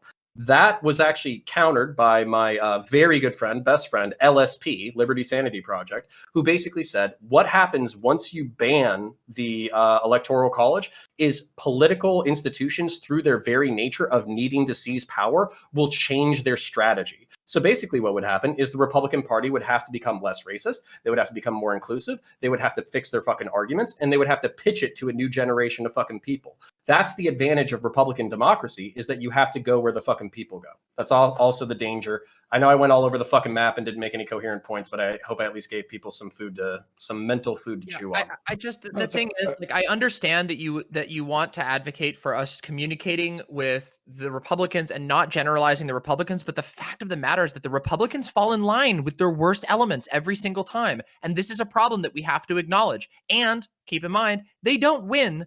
They just don't even have the numbers to win. They have to cheat to win, and they do that. And by cheat, I mean they have to fudge the numbers, not literally cheat. They have to use things like gerrymandering, technicalities that are obviously unethical and unjust in order to gain positions of power. But what's worse, again, even if we're not going to get into that whole rabbit hole of talking about how we reform functional democracy. The problem that we have is that they stand in line next to their worst elements. They stand up and they don't denounce Donald Trump when he does blatantly racist things. They literally, I mean, it's really funny that Lectrofan has spent all this time like protecting free speech when fucking Marjorie Taylor Greene is literally the first action she took as a junior representative was to try and push for Biden's impeachment. Like, it's like, okay, what if removing your committee holdings like justly through due process is removing your free speech? What does that categorize as? These people are completely unhinged. And I say this on my stream very frequently. And I message this out. At this point, I'm speaking to the audience, which is that people need to realize that the conservative wing of the Republican Party, the hardcore conservative wing of the Republican Party that's all on board with Trump, these people are not just holding back the left, they're holding back everyone. Every other type of worldview that's not a weird pseudo-feudalistic Trump cult, these people are weighing down everyone. They're weighing down the moderate righties. They're weighing down the moderate lefties. They're weighing down the extreme left. They're weighing down everybody. And if we don't recognize that, then you're going to get stuck with people like Lectrofan running our country who will make excuses for people spreading conspiracies about Jewish space lasers and advocating for their coworkers to be fucking strung up. It's ridiculous. We have to be able to say, no, enough is enough. And if we want to have a functional democracy, we have to say no to fucking fascists. And guess what? That means if the moderate Republicans are going to stand next to those fascists, well, guess what? They're standing in lockstep, and we gotta focus on them too. They're just as bad if they do that. Okay, so I'm going to start. Wait! I wanted to jump in a while ago. May I? Sure. Okay, so a couple of points here. First of all, Dylan, you were speaking on sensationalism and paranoia and fear mongering on both sides, which I can agree to. Usually, that's a pretty bipartisan thing, being very hyperbolically against what your opposition is and does. But I wanted to say that when we're talking about the Democrats, even just liberals, not even progressives or leftists, they were pretty on the money with Trump. They said that Trump would be like a xenophobic, like a police state enabling fascist who would attempt to initiate a coup while pulling his party away from reality. And every single one of those points ended up being true. Even the Russiagate stuff, which people make fun of libs for, a bipartisan senatorial committee found that those claims were largely valid.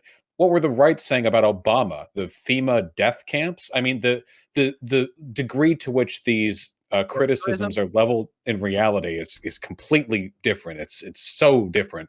But with regards to also what Counter said, obviously discourse does matter. That's my job, and talking to folks does matter. But it's harmful to the country and to human life to pretend that a party isn't fascist when it is.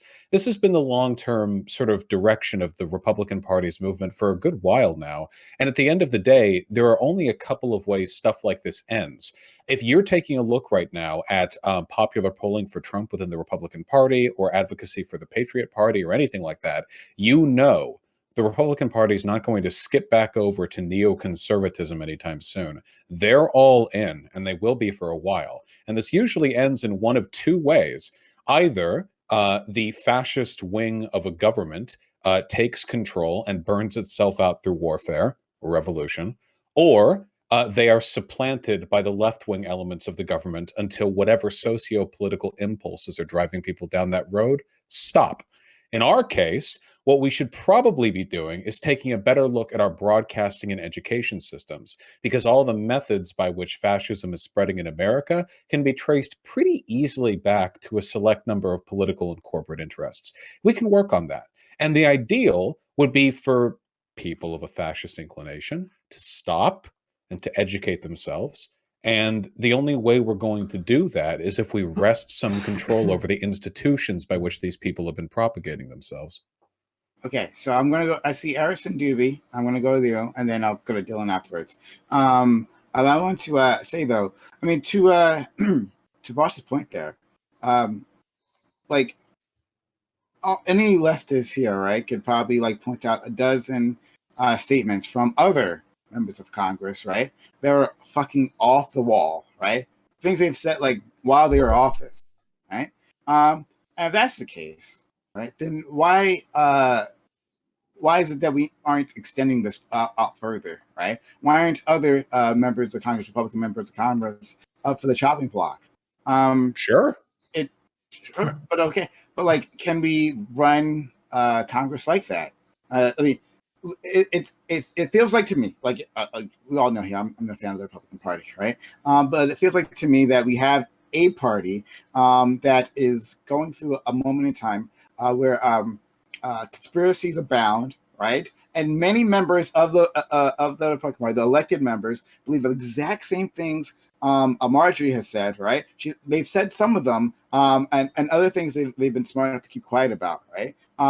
So, like, if that's the case, then it seems like our hatred is enforced on this one particular woman, right? I do not like, but this one particular woman. When we have an entire party, we had a president himself who engaged in exactly this type of behavior, right?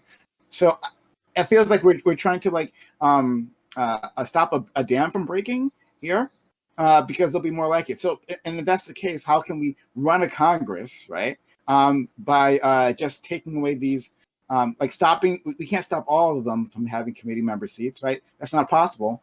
So is it right to just focus in on this one lady? All right, so I'm going to go to Aris and then Doobie and then Dylan. I just want to say that what Demon Mama was saying was super based.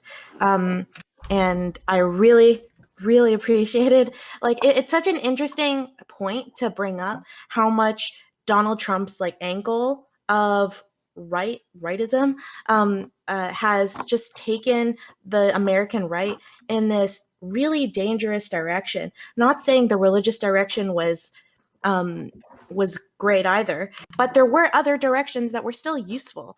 I mean, 20 years ago, one of the most common debates you would be seeing is whether or not you should intervene in a foreign conflict.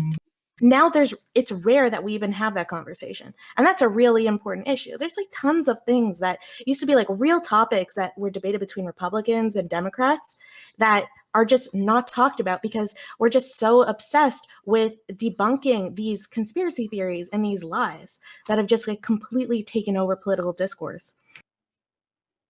Okay, Doobie, then Dylan, then Vadim. I see. Yeah. Well, so like I said at the start of this, I'm a nice person, right? I honestly feel like this has been kind of a circle jerk with like lecture fan in the middle. And he brought up a couple arguments at the start. Freedom of speech. She deserves a committee spots, whatever. I think it's been demonstrated by just about everybody that those are really bad arguments. In lecture, I'd love to believe that your brain doesn't work this way. So, like, do you have any response to that? Because to me, right, like I said earlier, I'm not a leftist. I'm not a Republican. I'm not even like pro-democracy most of the time. I can be pretty anti-democratic, right? Really, on certain topics. But I feel like if you do care about the Republican Party, conservatism and libertarianism, whatever the fuck your thing is, shielding people like this who are just fucking toxic, right? Clearly toxic to the party, to its stated goals, right? To I'm sure the sort of shit you want to get done in society.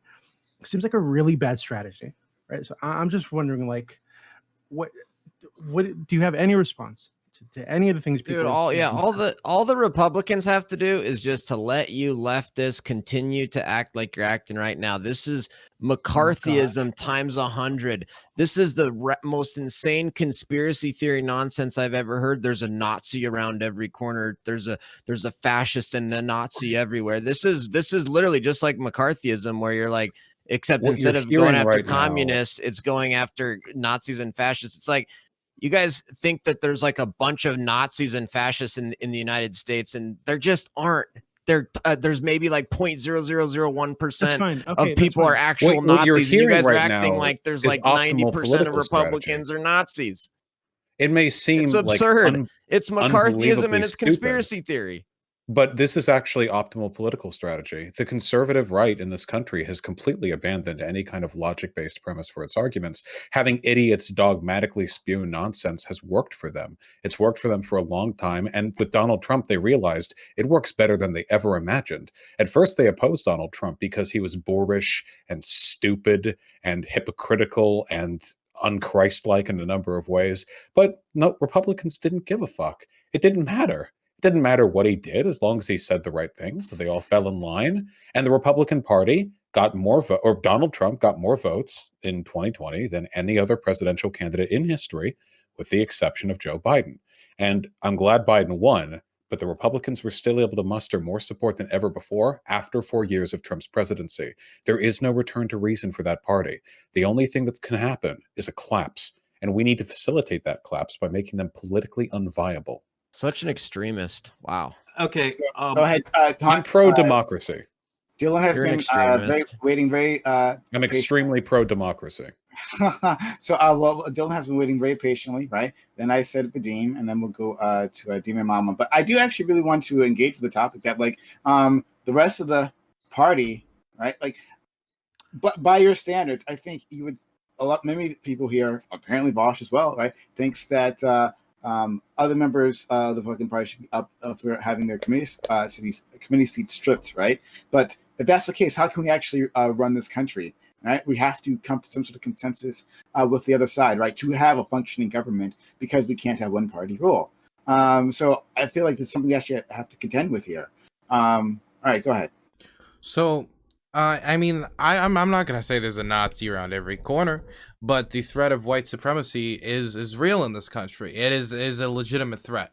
It has been a threat ever since the failure of Reconstruction to address white supremacy when we pulled our troops out of the South after the crushing of the first Klan. We can just see after 9/11, the vast majority of terror attacks have been white supremacist attacks. We can see that if you look at polling of military soldiers, you can see polling data continues to increase for the amount they see white supremacy and white nationalism in the military. 1 in every 2 minority service member has said that they have seen signs of white supremacy within the United States military, the most powerful military to ever exist on the planet. So this has become such a problem within the military that they're doing a full upscale, downscale review to see if the white supremacy is as infiltrated the United States military. We can just look at people like Dylan Roof. We can look at the Charlottesville, or one of the best examples. We can just look at what happened at our nation's capital on the 6th when bombs were planted in the city that my mother lived and died in, when the press were charged, and I was right in front of them when the press were charged, and they were beaten before having their cameras smashed. The Congress was rushed while they were screaming, hang Mike Pence, and cops were beaten to death, people died, and bombs were planted. It was a complete disaster. And so I don't want to say there's a Nazi or white supremacist in every quarter, and everybody who carries a Republican card is a white supremacist. That would be extremely hyperbolic, and that would be inaccurate.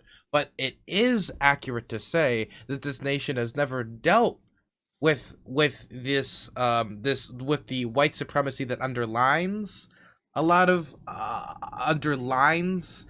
the beliefs that I think some people hold, the white supremacy that is still a real threat to the public, and to the deaths that are being caused by white supremacy today. Holy fuck. All right, we're gonna go Vadim, Dear Mama, Eris. Okay, so I guess I can only speak for myself. I think, I think that I'm speaking for most of the people on the panel who are left, but you can let me know if I'm wrong. Where should I start? At the beginning of the 9/11 conspiracies, I've always been sort of like into those conspiracies just from a standpoint of like finding them fascinating. I think they're batshit. But what a lot of people don't realize today is that in great part, they were started by a hybrid of the wacko left, a section of the left that was kind of out there, and the libertarians. And why am I bringing this up? Because when all that started developing, I started looking at it and I was like, oh my God, I can't believe all this batshit is coming from the left. So I want to say that, let's say we had a candidate who was, talking about that stuff all the time and related conspiracy theories. I would absolutely be in the same boat as I am here with Marjorie Taylor Greene. So this is not me being partisan here. This is about kind of conforming to reality and people just not being fucking crazy who are running our government. And then the second thing that I wanted to say, just to sort of address what Prime Cayes, is it Prime Cayes or I'm sorry, I should know that, dude. Prime Cayes or Prime Cayes? Prime Cayes, all wrong. Prime Cayes. Okay, I apologize. I'm so bad with names, historically bad with names. So it's not you, it's me. You could have pronounced it Vaush, though, but some people do. I'm very forgiving. Yeah. But I just wanted to say that I think your question was somewhere along the lines of, because of the fact that we haven't held other people accountable, is it fair to hold her accountable now? And I think maybe I'm misunderstanding your question, but I think the answer is absolutely yes, because we have to start somewhere. We have to start somewhere holding these people accountable, showing that there are repercussions for this stuff. And hopefully those repercussions will kind of at least somewhat quell the just voluminous amount of bullshit that we're getting from the party. Hopefully those consequences will keep people who believe this stuff from spreading it, who want to go into office at the very least. So there you go. So it'll be Demon Mama, Eris, and counterpoints. Right. Like, I don't know why you want to do the whole dicks movement. I don't know why, like the jerky. Because I need attention. I'm an attention-seeking person on a panel. I need to jerk off dicks or grab boobs or do magic fingers. Need to do something. All right. Okay. But before you go, Demon Mom, just before you go, right? To answer the Demon's question, the thing is that it's not that like, oh, we just haven't punished other people. It's that understanding that the Republican Party is the way it is now, right? Like that we've seen this playbook before, right? In terms of the Tea Party, right? When the establishment was like sort of against, right, but like flirting with like the Tea Party, right? And then the Tea Party actually started taking seats in the Congress, right? And then took over the establishment. The establishment was the Tea Party, right? I feel like what we're seeing now is the exact same playbook. So so they did the flirting part, right? Now the QAnon is actually in the House, right? And soon we'll look around and realize it's the whole party. This is it, right? So we're gonna get more of this, right? If they're living in a fact-free zone, and we can denounce these things they say. Like, I mean, I don't agree with what they say, but like, how are we actually going to operate if so many more members of Congress, and I don't think you and many of you disagree with me on this one, so many more members of the Republican Party actually believe the exact same things, right? So I'll go to Demon Mama, Eris, then Connor. Yeah, I really wanted to address your point on this because, I mean, you probably know from my appearances on your own show that this is a topic I've been talking about for a long time. And I think that the fact that we've only been able to even bring any sort of punitive action or I should say corrective. This isn't even punitive. This is corrective action against one member of the House of Representatives should be shocking to all of us. I think that we need to that like Americans as a whole, and especially those who don't consider themselves a part of like the lecture fan QAnon faction of like culty republicanism, need to realize that we are facing a pretty dangerous time, that there are a lot of Republicans in a lot of positions of power who are totally willing to stand by the most vicious anti-Semitic, anti-Black, anti-LGBT things that you could imagine. And they would gladly turn our country into some kind of pseudo-feudalistic. I mean, literally, they talk about they just want another 4 years, another 4 years, another 4 years forever. And they gladly say this. And the fact of the matter is, it doesn't look like we really have the institutions right now to actually deal with this, which is a scary thought. It is scary and it is concerning. And I think that it needs to be a reality check, because we have to recognize that the Republican Party's entire strategy for the last 30, 40 years, maybe more, has been to basically break the government in every way imaginable so it's not functional, to make way for what? Their pundits, their biggest pundits, including, by the way, Rush Limbaugh, the most listened to the most listened to radio figure in the world, not just on the right, in the world, advocate for civil war? What is the right pushing for in America?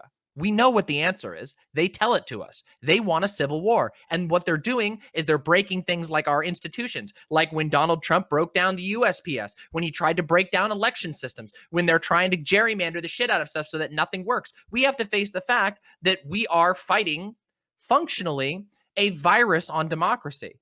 Quite literally. And the cost has been already thousands upon thousands upon thousands of human lives. While Donald Trump jerked off in the White House and went on stupid press campaigns and press tours and blah, blah, blah, 400,000 Americans have been dying because he kept lying on a matter of fact. These are verifiable facts. This is not a matter of opinion. And the Republicans sit here every single day and they fill our airwaves with more lies, with more obfuscation. And this, to speak to Prime Cayes' point, is the state of America, whether you all like it or not. Everybody out there in chat, you got to realize this is the case. These numbers aren't going anywhere. And unless you're on board with the QAnon cult, well, you better consider how we're going to fight against them. Unfortunately, just one really quick point. Sure. Unfortunately, I think one of the worst rhetorical challenges we're going to be facing, and we progressives, leftists, isn't going to be moving Republicans to the left. I think they've chosen their lot. Most of them, not all, you can always convince some people, but most of them are what they are. The real difficult challenge is going to be convincing liberals that it's worth putting in the time and effort to meaningfully extricate this virus from American democracy. Because that's the trouble that I have. Well, you talk with a Republican, you're like, hey, you don't care when Trump lies and destroys democracy. They shrug. But you talk to a liberal, it can be really difficult, I think, for them to understand the extent to which these people have abandoned the principles that I think we assume every American who participates in democracy should have. So we'll go to Aris and then Connor. But I mean, I'll say that the Republican Party's, or not just the Republican Party, just like the conservative movement, has been on a mission, right, to provide completely different and completely separate media ecosystem, right, which is delivered a completely different set of facts to its listeners, right, and so we have a generation of Congress members, right, who've grown up in that, right, and like these are the thoughts and the conclusions that they've made, right, so it's completely unsurprising that we'll see more and more of this, right? Like this is the project, and it's been successful. But understanding that, and understanding that it's terrible, I don't agree with it. But we have to have a functioning government, one way or the other. So we'll have to interact with these people one way or the other, and so let's figure out a way to do that. Harris. So I have a bit of a spicy take. I think that people need to be a little more critical of themselves and their own politics and examine, like, why did this new movement come up? I mean, I've heard lots of reasons, and I'm sure that there are, but one of those reasons that you've had such a reactionary like movement that we're seeing with this like, new nationalist kind of idea that's being spread, like Trumpism, is a reaction to the identity politics obsessed left. And I could see you shaking your head, Mom. I'm excited to hear. I'll argue it. You're so hard on it. And I'm excited to hear it. But here's the thing.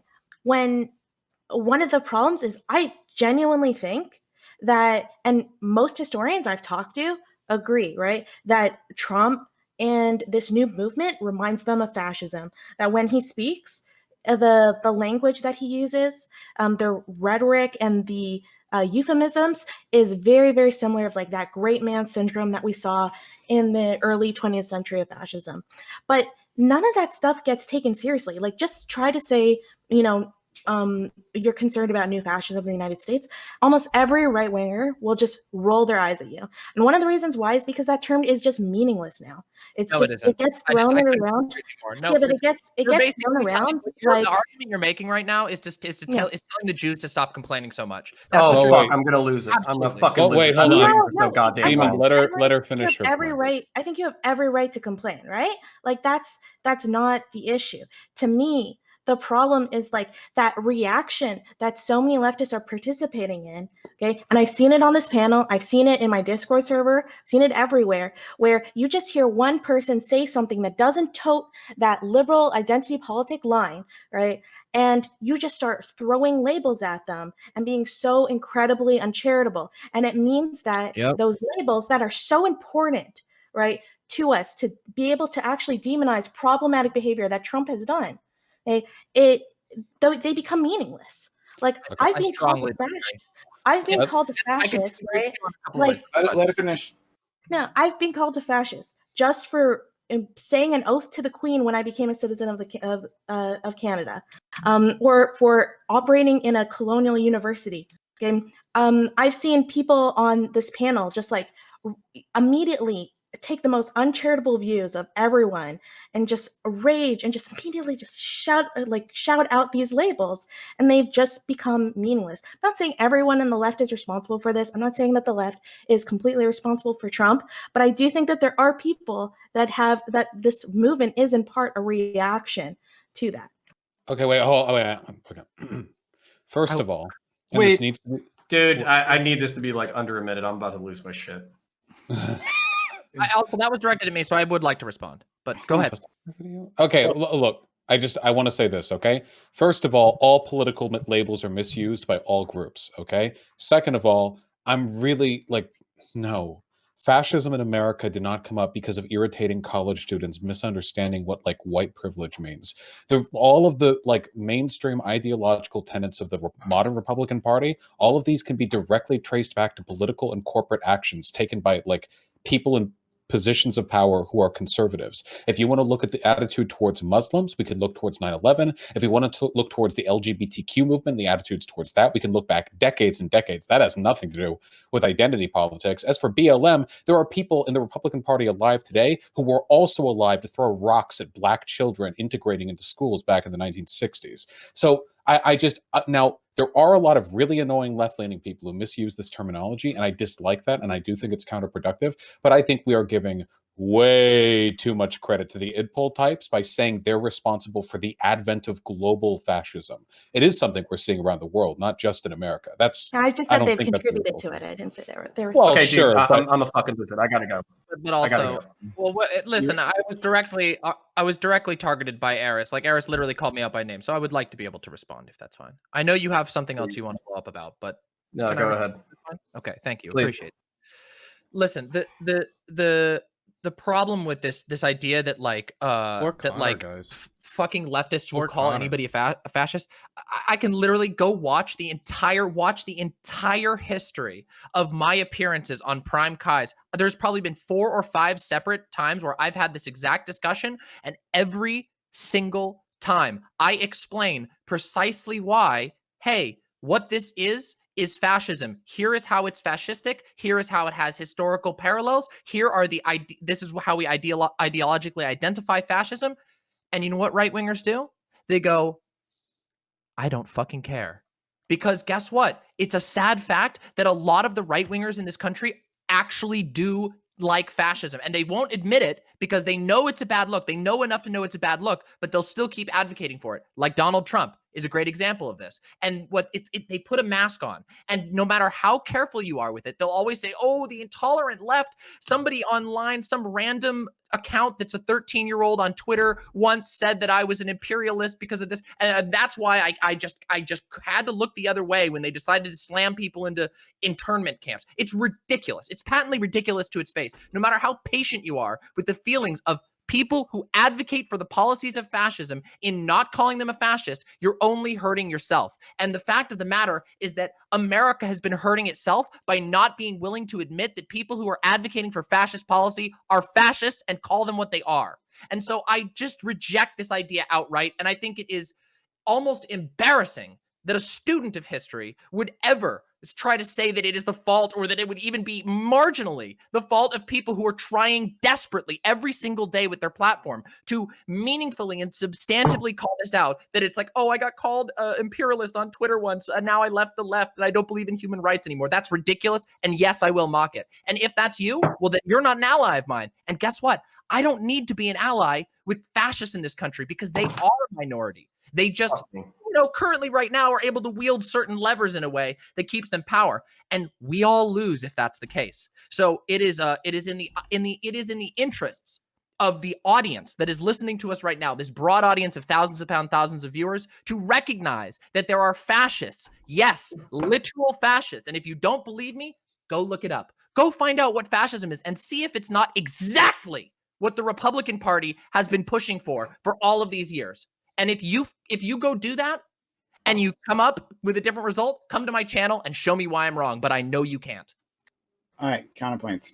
Okay, Jesus fucking Christ. All right, so what basically happens is effectively we have, fucking 20 minutes of fucking dialogue that's all effectively from a progressive fucking lens. It largely fucking overlaps. I have to take 20 fucking notes and then I have fucking 5 minutes to respond to it. Like listen, if you feel strawmanned, I'm sorry, but this is just like fucking, it's built up for the past 15 minutes, okay?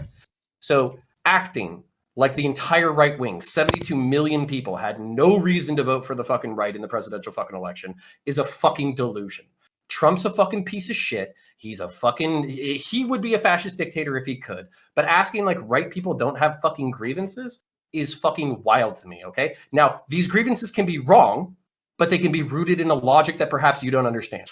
As a person who comes from the right, I'll try to explain some of these fucking grievances, and I don't give a fuck whether or not you think they're justified, all right? Fiscal conservatism is largely rooted in the belief that we have a fiat currency. It's in the constant fear that we are going to go into too much debt and that we're going to overprint money, and eventually the US dollar is going to be worthless, okay? MMT, modern monetary theory, might have solved this. Keynesian economics might have fucking solved this, but at the same time, this is used as a cudgel to beat working class, middle class, and upper class fucking Americans into the fear that Democrats are gonna, through social programs and welfare programs and perverse incentives and all that kind of shit, they're gonna effectively tank the economy of the United States of America. And when you point to fucking socialist fucking nations that have largely fucking fell flat on their fucking dicks within the first 20 years of their inception, it's all like, when you're talking to leftists, not liberals or progressives, it's always blamed on American imperialism and not internal economics. It's very frustrating. That's point one, by the way. Okay, nationalization of fucking health services. A lot of fucking boomers made a lot of fucking money. They made more money than I fucking did. And they're worried that in nationalized fucking health service, that they're going to face wait times similar to fucking countries in the Commonwealth, and that effectively those wait times are going to fucking kill them. On a utilitarian basis, the European fucking healthcare model is infinitely better than the fucking American model. But at the same time, for individual conservative boomers who have made a lot of money and who can pay for their own fucking healthcare. Remember, guys, the topic was Taylor Greene. But it's fucking true. Homosexuality and transgenderism is the anti-homosexuality and anti-transgenderism is largely rooted in fucking religion.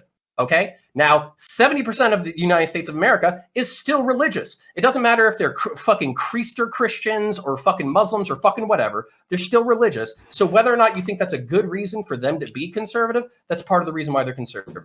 Pedogate and fucking Pizzagate, acting like Jeffrey fucking Epstein wasn't hitting fucking golf balls with Donald Trump and at the Clintons' fucking wedding. And on top of that, he had a shitload of fucking super rich and super powerful fucking people on his planes, likely fucking underage prostitutes. And these people are in positions of power inside the United States. While I don't think that Hillary Clinton is individually filleting fucking human children for adrenochrome, chances are that some of our public representatives have fucked underage prostitutes and it's been used as fucking blackmail for political leverage.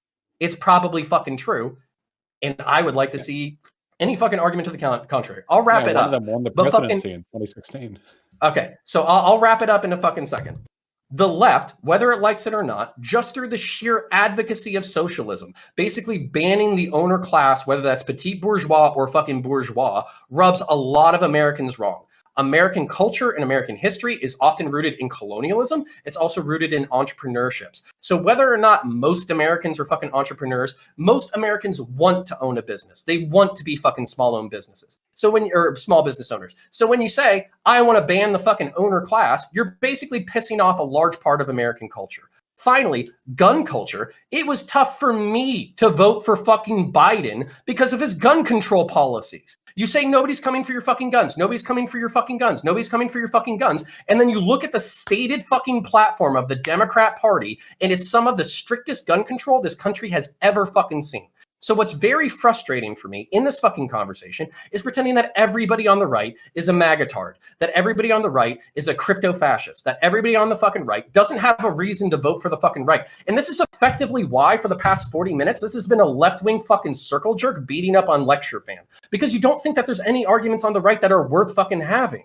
So I'm kind of exhausted. They stand by. They stand by. That's the problem. Wait, wait. You don't even need to go that far. All the arguments that you just made are perfectly valid. They're also about the same ones that Nazi citizens would have made in the 1930s. In retrospect, yeah, there were a lot of reasons to support the appointment of Hitler as chancellor. Yeah, there were great economic crises, and we were made to fear the communist threat, you know? Yeah, we were terrified of transgender and homosexual research and the degeneracy. Oh, okay, good point. Do you call them Nazis or do you address their concerns? Wait, the only point, well, in that case, historically speaking, addressing their concerns means kowtowing to fascism. And no. Sorry for interrupting. Sorry for interrupting. I've been very patient for 20 minutes. No, because this is where we fundamentally disagree. In the 1920s and the 1930s inside the United States of the fucking America, guess what? Fucking fascism and communism were incredibly fucking popular in subsects of the fucking population. The reason why is because the material conditions within fucking America were so fucking shitty that people were looking for a new way out. We're effectively in the same gilded age that we were in the 20s and 30s in America. And FDR, despite being vilified, was the person who saved capitalism through redistributive economics. So we effectively have one thing going on in three options. The one thing going on is the material conditions for Americans are so fucking dog shit that we're looking to authoritarian ideologies in order to solve our problems. Our options are communism or socialism, fascism, or saving capitalism. Those are the three fucking options that we have.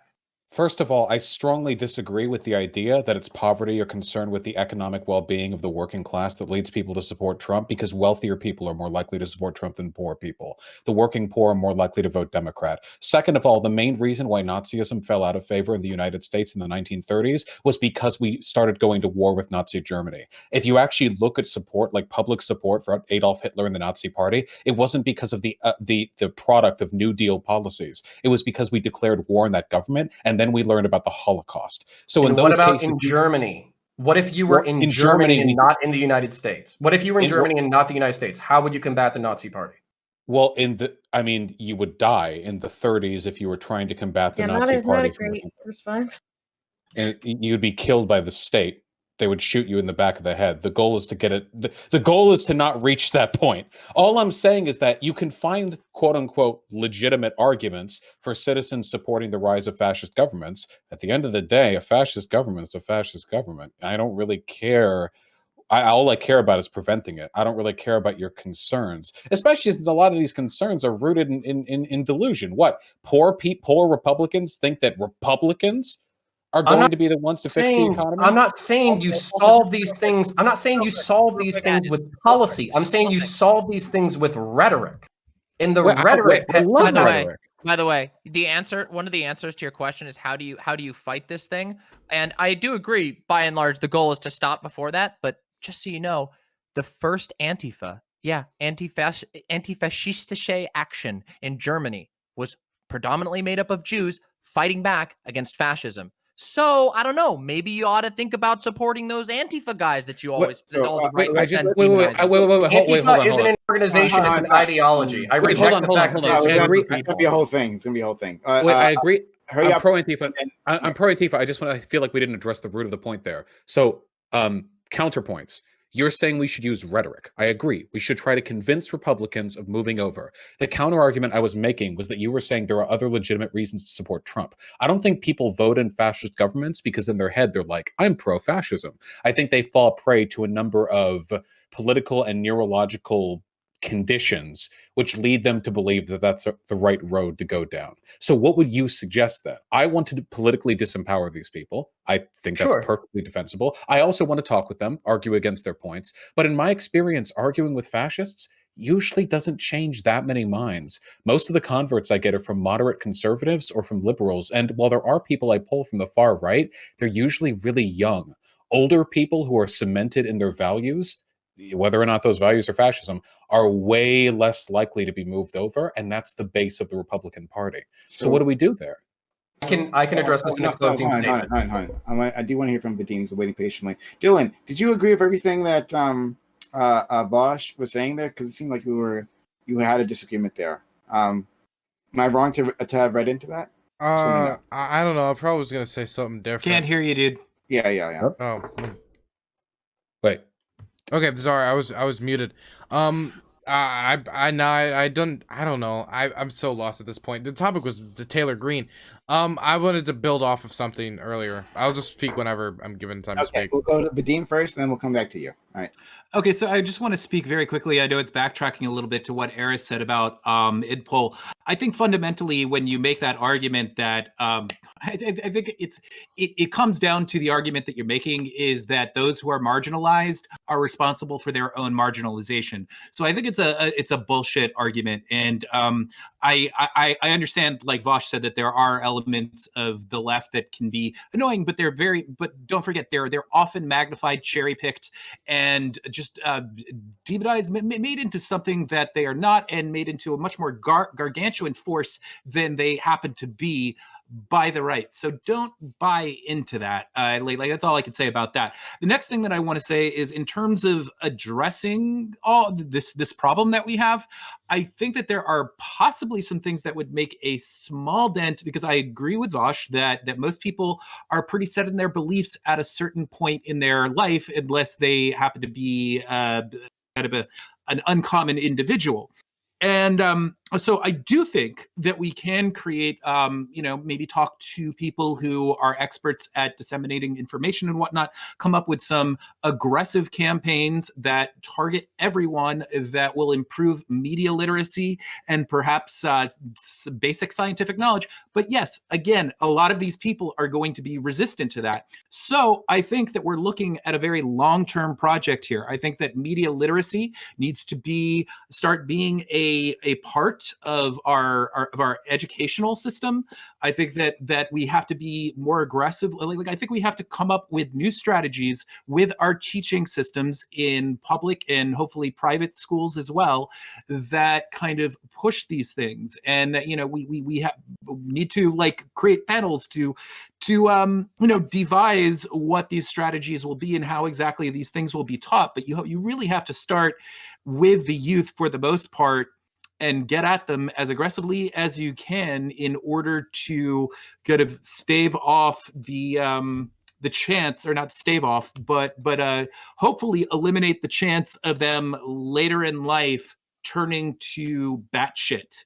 And so I do think ultimately it's kind of a long-term project, unfortunately. So there you go. I think I said a lot, and we're probably heading towards the end. So I'll just leave it at that. Dylan. So when you look at 1932, when FDR first took office, 1 out of every 4 Americans was out of work. Millions were homeless, unemployed, or had economic destitution forced upon them. The German-American Bund was gaining popularity.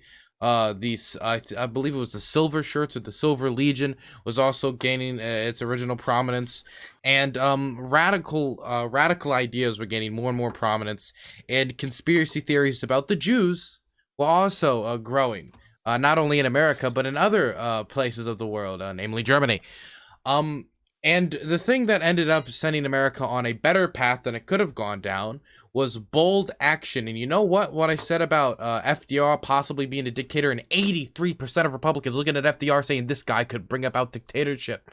He looked at that number, he said, I don't care. And he did it anyway. He did his policies. He kept going and he got bold. He did big things because at the end of the day, somebody can like say your policies suck, what you're doing sucks. They can say you're bad and you're evil and you're all this stuff.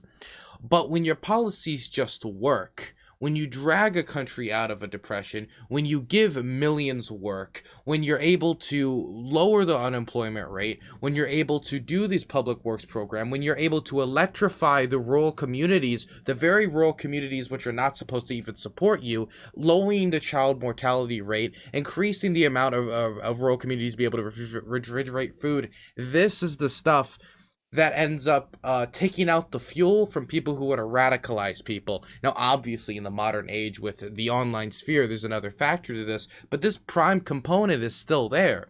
In order for us to undermine these radical groups and these radical individuals that are bringing people down the dark path, you need to eliminate the fuel for that, which is economic desperation, destitution, and the one thing that was not solved during the 1930s, the failure of Reconstruction and directly going after the issue of white supremacy in institutions and as a general concept after the failure of Reconstruction. And I would of course say that there's another thing that needs to be done here, which is secondary to this, which is confronting conspiracy peddling and the modern media sphere and how it profits off of conspiracy peddling. So here's a few things to address this. I think this has gotten way far away from the original content topic, which was Taylor Greene, but it seemed to be going down. How do you deal with radicalism in the modern age? And that's what I believe anyway. Okay, so we'll do this. I can give final statement. Sure. So what we'll do, to my audience members, I'm going to give all these people an outro and a final statement. But the stream is unending. The stream is ending. No, oh God, the stream is unending. We're going to go into our walk-on panel afterwards, where members of my audience can join in. We'd love to have you. But before that happens, hey, make sure to hit that follow button if you're here for the first time enjoying this content. Hit that follow button, hit that notification bell, because we do these all the time.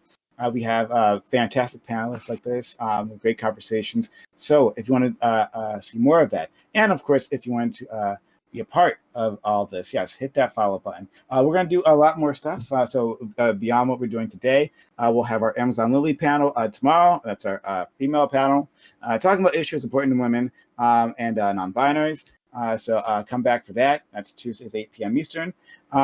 On Wednesday, we'll have a debate between Doobie here, our frog Sith overlord, and our good friend, Mr. Fanatic, on religion, actually.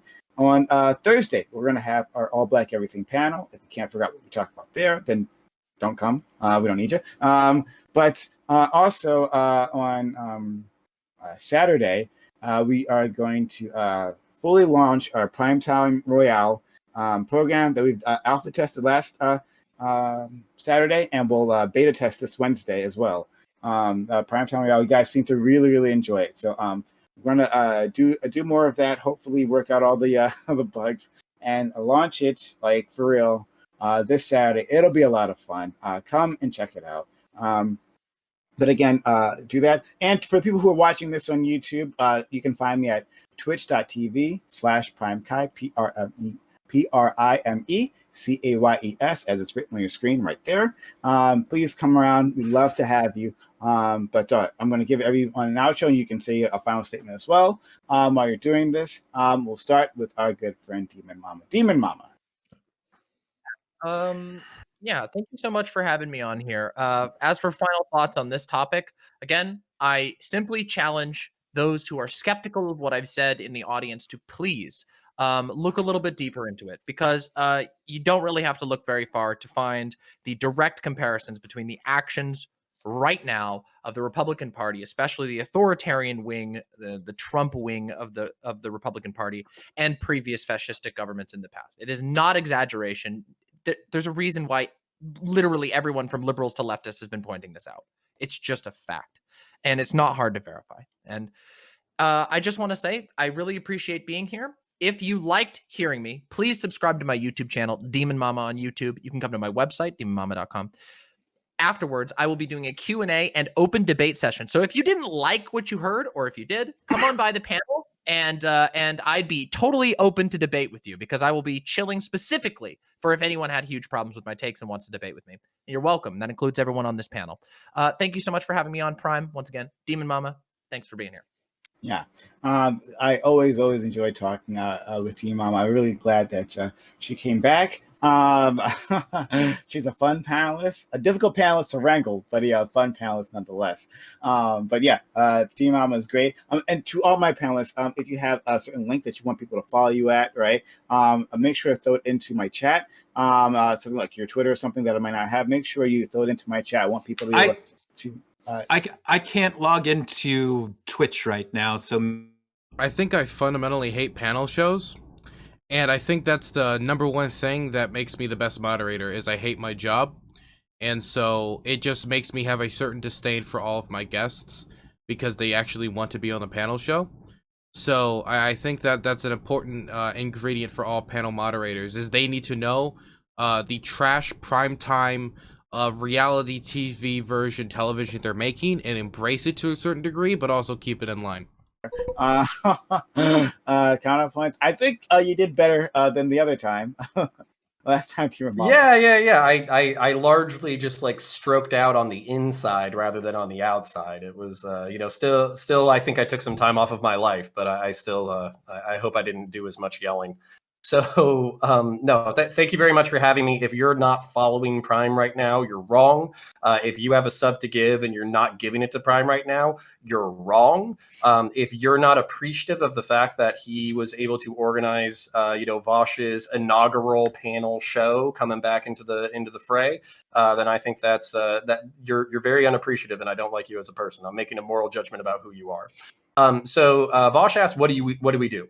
I think Vadim's point that media literacy, teaching people how to understand propaganda, to understand when they're being propagandized, to understand the difference between rhetoric and fact, and how to corroborate facts is incredibly important. I think that's something that we could do literally in the public education system, considering how much media is now influencing our lives. I think that ties in well to, I'll try to make this quick. I think that ties in well to civic education, basically educating people on political structures honestly, I hate to be mean to these people, and if you want to see what he said about this later, you can just go to a different perspective of this.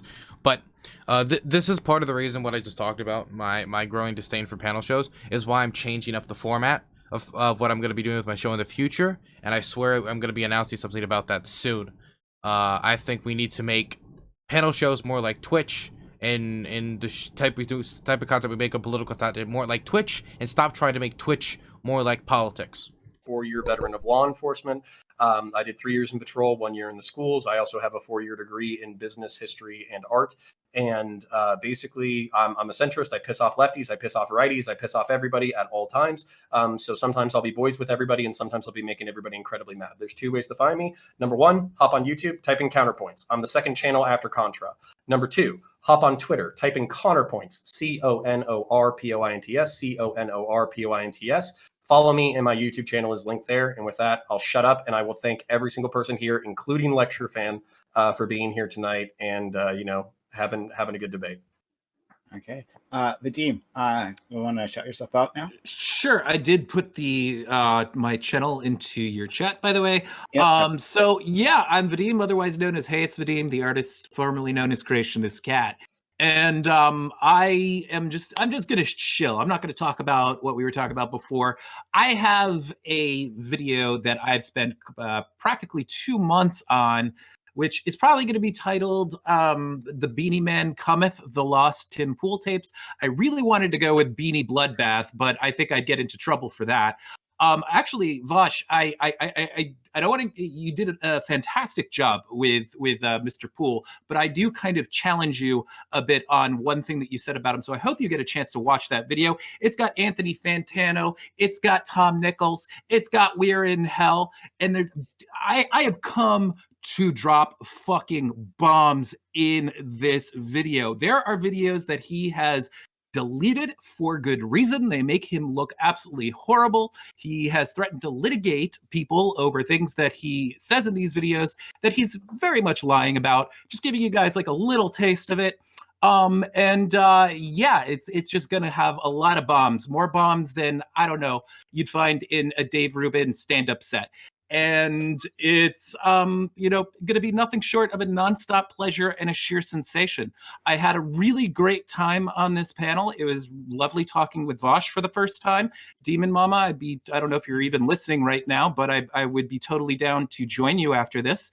And I really want to thank Prime for having me on once again. This was an interesting discussion. I want to thank both Counterpoints and Mr. Lecture Fan for being brave enough to, especially Lecture Fan. And look, I know we don't see eye to eye, but hey, I'll give you props for one thing: being the one man inside this, just you're right now. You're in the center of my screen. You're just enveloped in leftism, that can't be easy. So, props to you for that. Then I guess I don't have anything else to say other than, once again, sub to my channel. Hey, it's Vadim. You could also look up Creationist Cat, and you'll still find it. So yeah, thumbs up to you guys. I love you all, and I love you, just not in a weird way. Okay, thank you so much. You're welcome. I prefer to be loved in a weird way. Oh, okay. Well, we could talk about that. Okay, all right. Let's go, Doobie.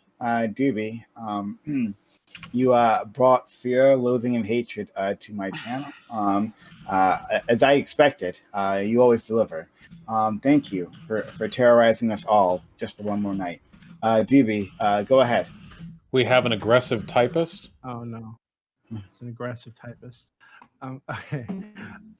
So I just want to. Okay. I'm gonna shill, of course, politics Discord server, discord.gg/politics if you want to find me. Again, that's discord.gg/politics, the greatest server on Discord, by the way. But I'd also like to use my closing statement to check in on Lecture Fan, because I'm honestly like I said earlier, I'm not a leftist, I'm not a socialist, I'm not even a fucking conservative. I can be pretty fashy sometimes, to be honest with you, right? That's the truth. But right, that being the case, I feel like I live in the same reality as like Vaush, or we're living in the same world. Right? We can talk about things, we can have conversations, and we can at least agree on like basic shit. But it feels like you're off in the fucking outer space somewhere. I'm sorry, I can't take anything he says seriously, man. He's a fucking frog. I'm sorry. So fucking confused, because I'd love to believe that this is like that you genuinely feel this way, right? That Vaush is wrong when he says that this is like some kind of game you're playing. We're just going to repeat the bullshit, knowing it's bullshit, because that's a good strategy. I'd like to believe that's not true. But like you posted on your Twitter like 10 hours ago, something like, you're going on another Twitch debate panel, should be an easy win. But I feel like tonight, like you barely spoke. And when you did, it was totally irrational nonsense. Right. So I heard all the stuff about your Lecture Fan. I'm sure you're a nice person. It's just I'm really confused. Is all. I want to believe your brain doesn't work this way. It seems like it does. I'd like to give you the benefit of the doubt.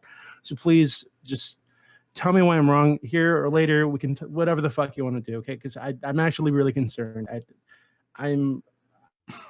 It feels like you literally have brain worms. Right. So please. Today, tomorrow, whenever it is, please, we need to talk about this, because I'm actually concerned about you. And thanks for having me on, Prime. I love you guys. Of course. All right. Well, Lecture Fan, friend. Okay, well, Doobie just exposed himself as being completely ignorant about American politics and how 75 million, probably closer actually to 125 million Americans feel. And so, I'm actually the only one that's actually connected to reality out of this whole entire panel. And it's been that way. I'm used to going 1v8 on these Twitch panels and winning them. And so if you guys want more of it, I'm LCTR Fan on every social media platform. I go by Lecture Fan, but it's spelled LCTR Fan. Every platform, I tweet a lot. The tweets are amazing. And you guys know I'm right. Everybody else knows I'm right. Everybody's mad because they can't handle the truth. And so come check out the Lecture Fan channel. And thank you, Prime. So Lecture Fan, I'm always appreciative of you coming on It is a rare treat, but I do actually consider it a treat. I want you to know that, lecture fan, coming in and to a shark pit. Not shark pit, no, Shark Tank. That's what it is. Or a Viper tank, whatever. And dealing with all these people. Do appreciate that, honestly. Not everyone can. Okay. Next, we will go to Eris. Eris, thank you for coming through and joining us. We do appreciate your passion that you brought through this, your perspective. Eris, tell everyone where to find you.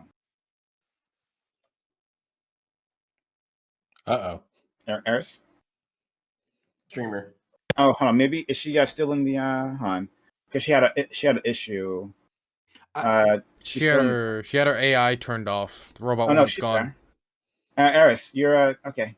Eris, if you're like talking, Black we Mirror. cannot hear you. So we'll come back to you, Eris, but we can't hear you at this moment. Okay.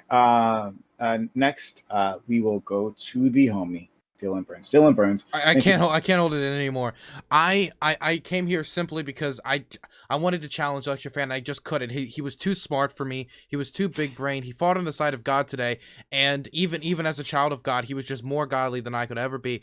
And I just came here because I just wanted to try to bask in his glory, and it was just too bright for me. I got so close to the sun that it singed my fingertips. It is impossible for me to continue to grow my fingernails. He has shown me the way. I will continue to deny, of course, because I bathe in my ignorance as a lefty on the internet. But I just want to say that you must support Lecture Fan through all the social medias, all the ways, because he is truly a brilliant mind of conservative thought. Did you know he's the #1 conservative streamer on Twitch? It is out of this world, the type of content he does on his stream. So I just want to make sure you all know to go support him, because if who's going to debunk the grifters like me, Vaush, Demon Mama, and the rest of us on here, besides hardcore truth tellers like Lecture Fan, and that is LCTR Fan on Twitch, just for all of you out there. But for all of you out there who are still lefty grifters like myself, I want to give you all a secret cheat code. If you go to Dylan Burns TV, which is DYLANBURNS TV on Twitch, and you follow me, and I get enough follows and subscriptions on YouTube, which is the same thing on YouTube, I think Bernie actually might have a shot still of becoming president. I think he actually through the same thing that Mike Pence would have used to impeach Trump, it actually appoints him as the current president of the United States. If you don't do it, you're a fake lefty. You are a counter Intel Pro, just like everybody else on the platform, just like the Serfs, just like Hassan, just like the rest of them, all counter Intel Pro infiltrators. Okay, just want to let you all know that. So yeah, this is Dylan Burns TV, #1 arms smuggler on Twitch.